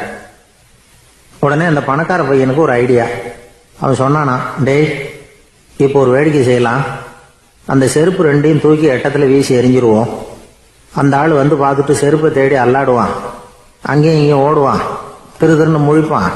அதை பார்த்து நாம் ரசிக்கலாம், நல்ல தமாஷா இருக்கும் அப்படின்னு இருக்கான். இப்படி சொல்லிவிட்டு அந்த செருப்புகளை தூக்கத்துக்கு போனானா. கொஞ்சம் பொறு அப்படின்னானா அந்த ஏழை பையன். ஏன்னு கேட்டிருக்கான் அவன். இப்போ அந்த ஏழை பையன் சொன்னானா, நீ சொல்றது ஒன்றும் வேடிக்கை கிடையாது, உன்னோட செருப்பு தொலைஞ்சா உன் அப்பா உடனே உனக்கு வேற செருப்பு வாங்கி கொடுத்துருவார். ஆனா அந்த ஆளுக்கு இந்த செருப்பு தொலைஞ்சதுன்னா வேற புதுசா வாங்கறதுக்கு வாயையும் வயத்தையும் கட்டி பணத்தை சேர்க்க வேண்டியிருக்கும். அதனால நான் ஒரு வேடிக்கை சொல்றேன், அது மாதிரி செய், அது இன்னமும் தமாஷா இருக்கும் அப்படின்னு நானா. எப்படி அது சொல்லுன்னு இருக்கான் அவன். செருப்பு ரெண்டும் அது இருக்கிற இடத்துலயே இருக்கட்டும், உன் சட்டை பையிலிருந்து ஒரே ஒரு ரூபாய் நாணயத்தை எடு, அதை அந்த செருப்பு மேல அதோட குதிகால் பகுதியில வச்சுட்டு நாம ரெண்டு பேரும் அந்த மரத்துக்கு பின்னாடி ஓடி போய் மறைஞ்சு நின்னுக்குவோம். அப்புறம் பாரு வேடிக்கைய அப்படின்னா. அதே மாதிரி ரூபா காசு செருப்பு மேல வச்சுட்டு இவங்க ரெண்டு பேரும் மறைஞ்சு நின்றுக்கிட்டாங்க. கொஞ்ச நேரத்தில் அந்த விவசாயி வந்தார். காலில் உள்ள மண்ணை தட்டிவிட்டு செருப்பை மாட்டுறதுக்காக போனார். அங்கிருந்த காசு கண்ணில் போட்டுட்டுது. அவருக்கு ஆச்சரியமா போச்சு. அதை கையில் எடுத்து பார்க்கிறார். 4 பக்கமும் திரும்பி திரும்பி பார்க்கிறார், யார் இதை வச்சிருப்பான்னு. கடைசியில் ஆகாயத்தை பார்க்கிறார். ஆண்டவா, இது உன்னோட கருணை தான், நீ தான் யாரோ புண்ணியவான் மனசுல தர்மம் பண்ற எண்ணத்தை உண்டாக்கி இருக்கிற, அந்த புண்ணியவான் நல்லா இருக்கணும் அப்படின்னு வாழ்த்தி அந்த காசை கண்ணில் ஒத்திக்கிட்டாராம். மறைஞ்சிருந்து பார்த்துக்கிட்டு இருந்த ஏழை பையன் இப்படி சொன்னான், பாத்தியா, உன்னை புண்ணியவான்னு வாழ்த்தி விட்டு போறார் அந்த ஆள், அவருக்கும் சந்தோஷம், அதை பார்த்து நமக்கும் சந்தோஷம். உனக்கு ரூபாங்கிறது ஒரு பெரிய விஷயம் இல்லை, ஆனா அதனால நமக்கு கிடைச்சிருக்கிற மகிழ்ச்சி ரொம்ப உயர்வானது அப்படின்னு நானா. வேடிக்கையும் கிண்டலும் இது மாதிரி அடுத்தவங்களுக்கு இடைஞ்சலா இல்லாம இருக்கணும் அப்படிங்கிறார் கலைவாணர். ஆனா பாருங்க, அவருக்கே இடைஞ்சலா வர்ற விஷயங்களை கூட அவர் வேடிக்கையா தான் எடுத்துக்கிட்டாராம். ஒரு தடவை ஒருத்தர் கலைவாணர்கிட்ட வந்து, ஐயா என் குழந்தை செத்து போச்சு அப்படின்னு சொல்லி அழுதாராம். உடனே இவர் அவருக்கு 100 ரூபாய் பணத்தை கொடுத்து, இந்தாங்க அடக்கம் செய்யுங்க அப்படின்னு சொல்லி அனுப்பி வச்சாராம். 1 வருஷம் கழிச்சு மறுபடியும் அதே ஆள் வந்திருக்கார். இவர் மறந்துருப்பாருங்கிற நினைப்புல, அண்ணே என் குழந்தை இறந்து போச்சுண்ணே அப்படின்னாராம். இவர் மறுபடியும் 100 ரூபாய் கொடுத்து ஆறுதல் சொல்லி அனுப்பி வச்சாராம். 7-8 மாசம் கழிச்சு மறுபடியும் அதே ஆள் வந்திருக்கார். அவர் வாயை திறக்கிறதுக்கு முன்னாடியே இவர் 100 ரூபாய் அவர் கையில வச்சு, போன 2 தடவை தான் குழந்தை செத்து போச்சு, இந்த தடவையாவது அதை சாகாம காப்பாத்தி விடு அப்படின்னு சொல்லி அனுப்பி வச்சாராம். அதுக்கப்புறம் அந்த ஆள் வர்றதே இல்லையா.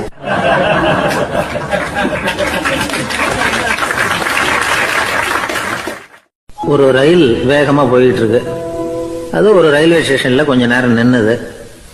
அப்போ அதுல ஒரு ஆள் ஏறினார். தலையில ஒரு மூட்டையை வச்சிருந்தார். மூட்டையை தலையில சுமந்துக்கிட்டே உள்ள வந்தாரு. மூட்டையை தலையில சுமந்துக்கிட்டே ஒரு இடத்துல உட்கார்ந்தார். ரயில் மறுபடியும் புறப்பட்டது. இவர் தன் தலையில இருந்த மூட்டையை கீழே இறக்கி வைக்கணும்ல, வைக்கல, சுமந்துக்கிட்டே வர்றார். எதிரில் உட்கார்ந்துருந்தவர் கேட்டார், ஏங்க ஏன் இப்படியே உட்கார்ந்துருக்கிறீங்க தலையில மூட்டையை வச்சுக்கிட்டு, மூட்டையை கீழே இறக்கி வைக்கலாமே அப்படின்னார். வேணாங்க, பாவம், தலையில இருக்கிற மூட்டையை இறக்கி ரயில்ல வச்சா ரயிலுக்கு பாரம் அதிகமா இருக்கும் அப்படின்னார் அவரு. இப்படி ஒரு ஆளை பார்த்தா நமக்கு சிரிப்பு தான் வரும். ஏன்னா ரயில்ங்கிறது அந்த மூட்டையையும் சேர்த்து சுமந்துக்கிட்டு தான் போகுது. அவன் அந்த மூட்டையை தலையில வச்சிருந்தாலும் ஒண்ணுதான், தரையில வச்சிருந்தாலும் ஒண்ணுதான். அதனால ரயிலுக்கு எந்த மாற்றமும் ஏற்பட போறதில்ல. அதே மாதிரி தான் நம்ம மனமும். இதுவும் ஒரு தேவையில்லாத சுமை, அனாவசியமா சுமந்துக்கிட்டு இருக்கிறோம். இத கீழே இறக்கி வச்சுட்டா வாழ்க்கை பிரயாணம் சுகமா இருக்கும். ரயில் பிரயாணம் பண்ற அந்த ஆள் மூட்டையை சுமக்கிறான், வாழ்க்கை பிரயாணம் பண்ற நாம மனசை சுமக்கிறோம். இது ரெண்டுக்கும் எந்த வித்தியாசமும் இல்லை. மனசை கீழே இறக்கி வச்சுட்டா பாரம் இல்லாமல் வாழலாம், பறவைகள் மாதிரி பறக்கலாம், குழந்தைகள் மாதிரி கள்ளங்கபடம் இல்லாம வாழலாம். இந்த வெளி உலகத்துல நாம நிலை பெற்று இருக்கணும், வேரூன்றி இருக்கணும். அதே சமயம் நம்முடைய உள்வெளியில ஆன்மீக வாழ்க்கையில பாரம் இல்லாம இருக்கணும்.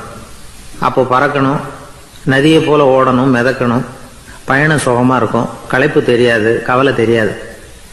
ஒரு சீடன் போதி தர்மரை நாடி வந்தான். குருவே, நீங்கள் என்ன வெறுமையாக இருக்க சொன்னீங்க, நான் இப்ப மறுபடியும் வெறுமையானவன் ஆகிட்டேன், அதனால இப்ப என்ன செய்ய சொல்றீங்க என்ன அப்படின்னு சொல்லி நின்னான். உடனே அந்த குரு பக்கத்துல இருந்த ஒரு குச்சியை எடுத்து அவன் தலையில அடிச்சு, போய் அந்த வெற்றுத்தன்மையையும் வீசி எறிந்து விட்டு வா அப்படின்னார். நான் இப்போ காலியா இருக்கிறேன்னு ஒருத்தன் சொல்றான்னு வச்சுங்க, அது உண்மை இல்லை. ஏன்னா இன்னமும் அதுல நான்கிற எண்ணம் இருக்குது. எந்த சிந்தனையும் இல்லாம இருக்கிறது கடினம்தான். ஆனாலும் மனிதன் அதுல உள்ள நுட்பத்தை புரிஞ்சுக்கிட்டான்னா, இவ்வளவு தூரம் தூக்கி சுமந்துக்கிட்டு வந்த அந்த மனதின் முட்டாள்தனத்தை அவனே பார்த்துட்டு சிரிப்பான். இதுதான் பெரியவங்க சொல்லியிருக்கிற ஆலோசனை. நம்மால் ஒருத்தன் தலையில ஒரு பெரிய மூங்கில் கூடையோட ரயில்ல உட்கார்ந்தான். கூட தலையில இருந்தது, கீழே இறக்கி வைக்கல. எதிரில் இருந்தவர் கேட்டார், ஏங்க எதுக்காக அதை அனாவசியமா சுமந்துகிட்டே இருக்கீங்க, கீழே இறக்கி வைங்களேன்னார். இல்லைங்க, நான் வீட்டை விட்டு புறப்படும் பொழுதே என் பையன் சொல்லிவிட்டான், கூடைய தலையை விட்டு இறக்கக்கூடாதுன்னு அப்படின்னார். அவன் சின்ன பையன், விவரம் இல்லாம சொல்லியிருப்பான். இப்ப என்ன நேரில் வந்தா பாத்துக்கிட்டு இருக்கிறான், நீங்க இறக்கி வைங்கன்னார் அவர். அவன் நேரில் பார்த்துக்கிட்டு இல்ல, இருந்தாலும் நான் இந்த கூடையை கீழே இறக்கி வச்சா அது அவனுக்கு தெரிஞ்சிடும் அப்படின்னாரு இவர். அது எப்படின்னாரு அவர். அவன் தனக்கு டிக்கெட் வாங்க வேணாம்னு சொல்லி இப்ப இந்த கூடைக்குள்ளதான் உட்கார்ந்துருக்கிறான் அப்படின்னார் இவர்.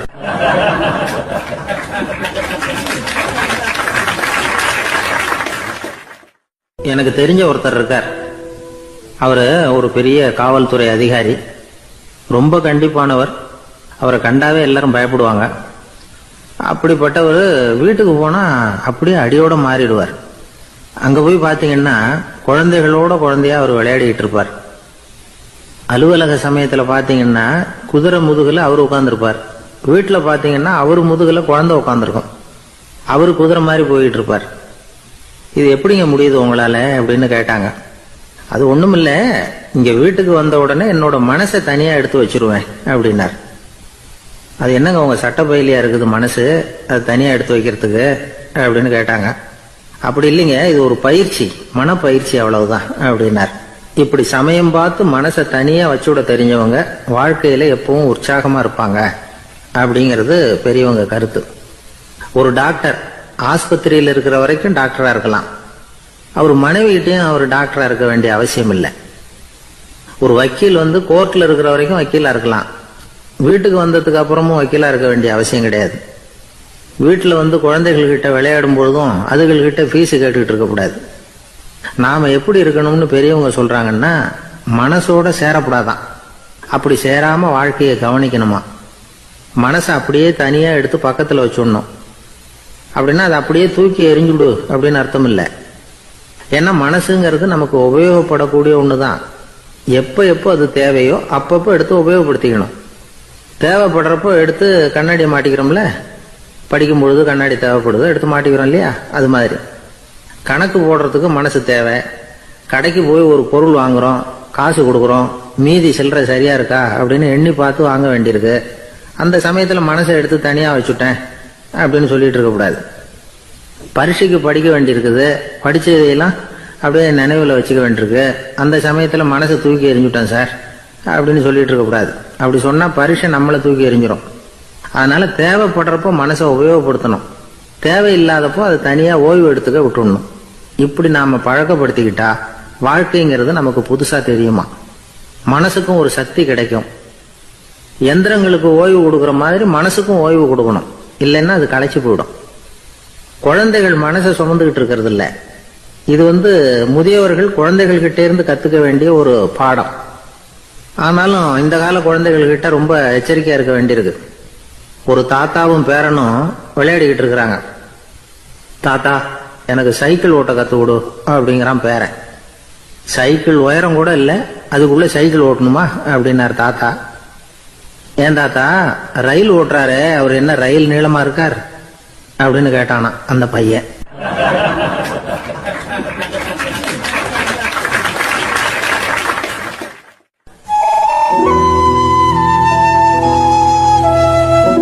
இருக்கிறாங்க. அந்த வழியா போறவங்க வர்றவங்க எல்லாம் அந்த இடத்துல நின்று அது என்ன மண்டபம் அப்படின்னு விசாரிக்க ஆரம்பிச்சாங்க. அந்த அப்பாவும் பிள்ளையும் தான் வர்றவங்களுக்கு எல்லாம் விவரம் சொல்லிட்டு இருக்கிறாங்க. அதாவது இந்த இடத்துல ஒரு பெரிய மகான் சமாதி ஆயிருக்கார், அவர் சமாதியான இடத்துல இந்த நினைவு மண்டபத்தை கட்டி இருக்கிறோம் அப்படின்னாங்க. ஊரு பூரா இந்த செய்தி பரவிச்சு. நிறைய பேர் அந்த இடத்தை தேடி வர ஆரம்பிச்சாங்க. இங்க கொஞ்ச நேரம் உட்காந்துட்டு போனா மனசுக்கு ஒரு நிம்மதி கிடைக்குது அப்படின்னாங்க. அங்க இருந்த உண்டியல்ல நிறைய காசு போட்டுட்டு போறாங்க. பணம் கிடுகிடுன்னு நிறைய சேர ஆரம்பிச்சுட்டுது.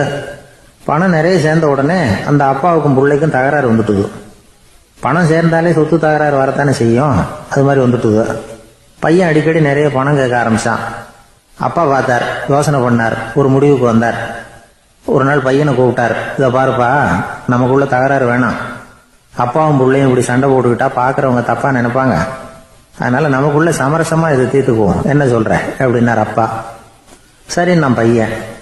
உடனே அந்த அப்பா என்ன பண்ணார் தெரியுமா, மகன் கிட்ட கொஞ்சம் பணத்தை கொடுத்தார், தன்கிட்ட இருந்த ஒரு கழுதையையும் கொடுத்தார்.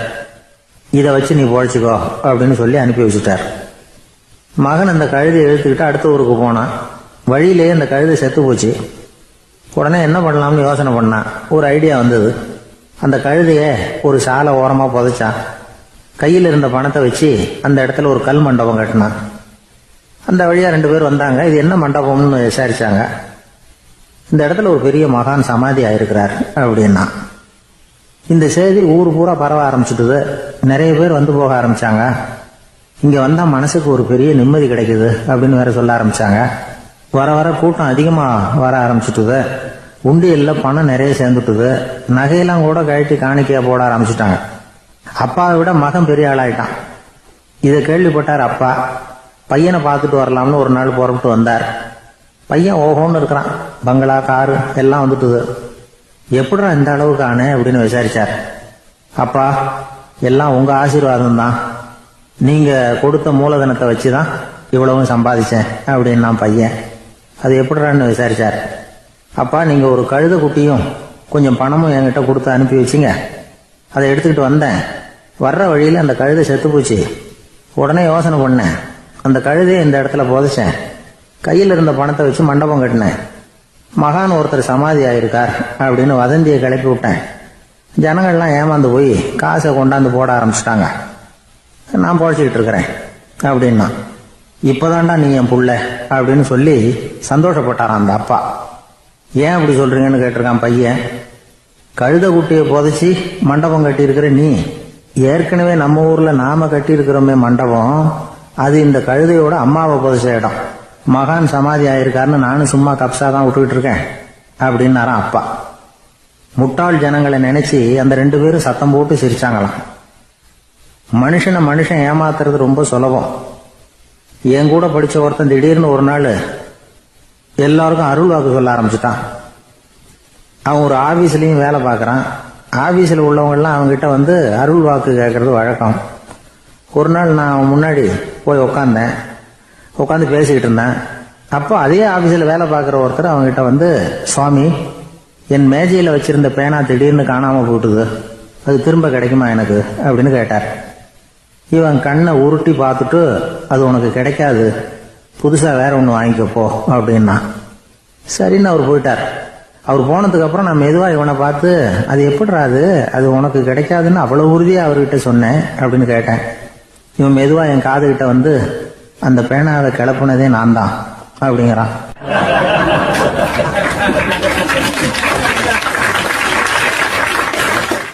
நாட்டில் நல்லவங்க ஒருத்தர் 2 பேர் இருக்கிறதுனால தாங்க மழையே பெய்யுது அப்படின்னு சொல்றது உண்டு. நல்லார் ஒருவர் உளரேல் அவர் பொருட்டு எல்லாருக்கும் பெய்யும் மழை. சில சமயம் ரொம்ப பேர் திடீர்னு நல்லவங்களா ஆயிடுவாங்க போல.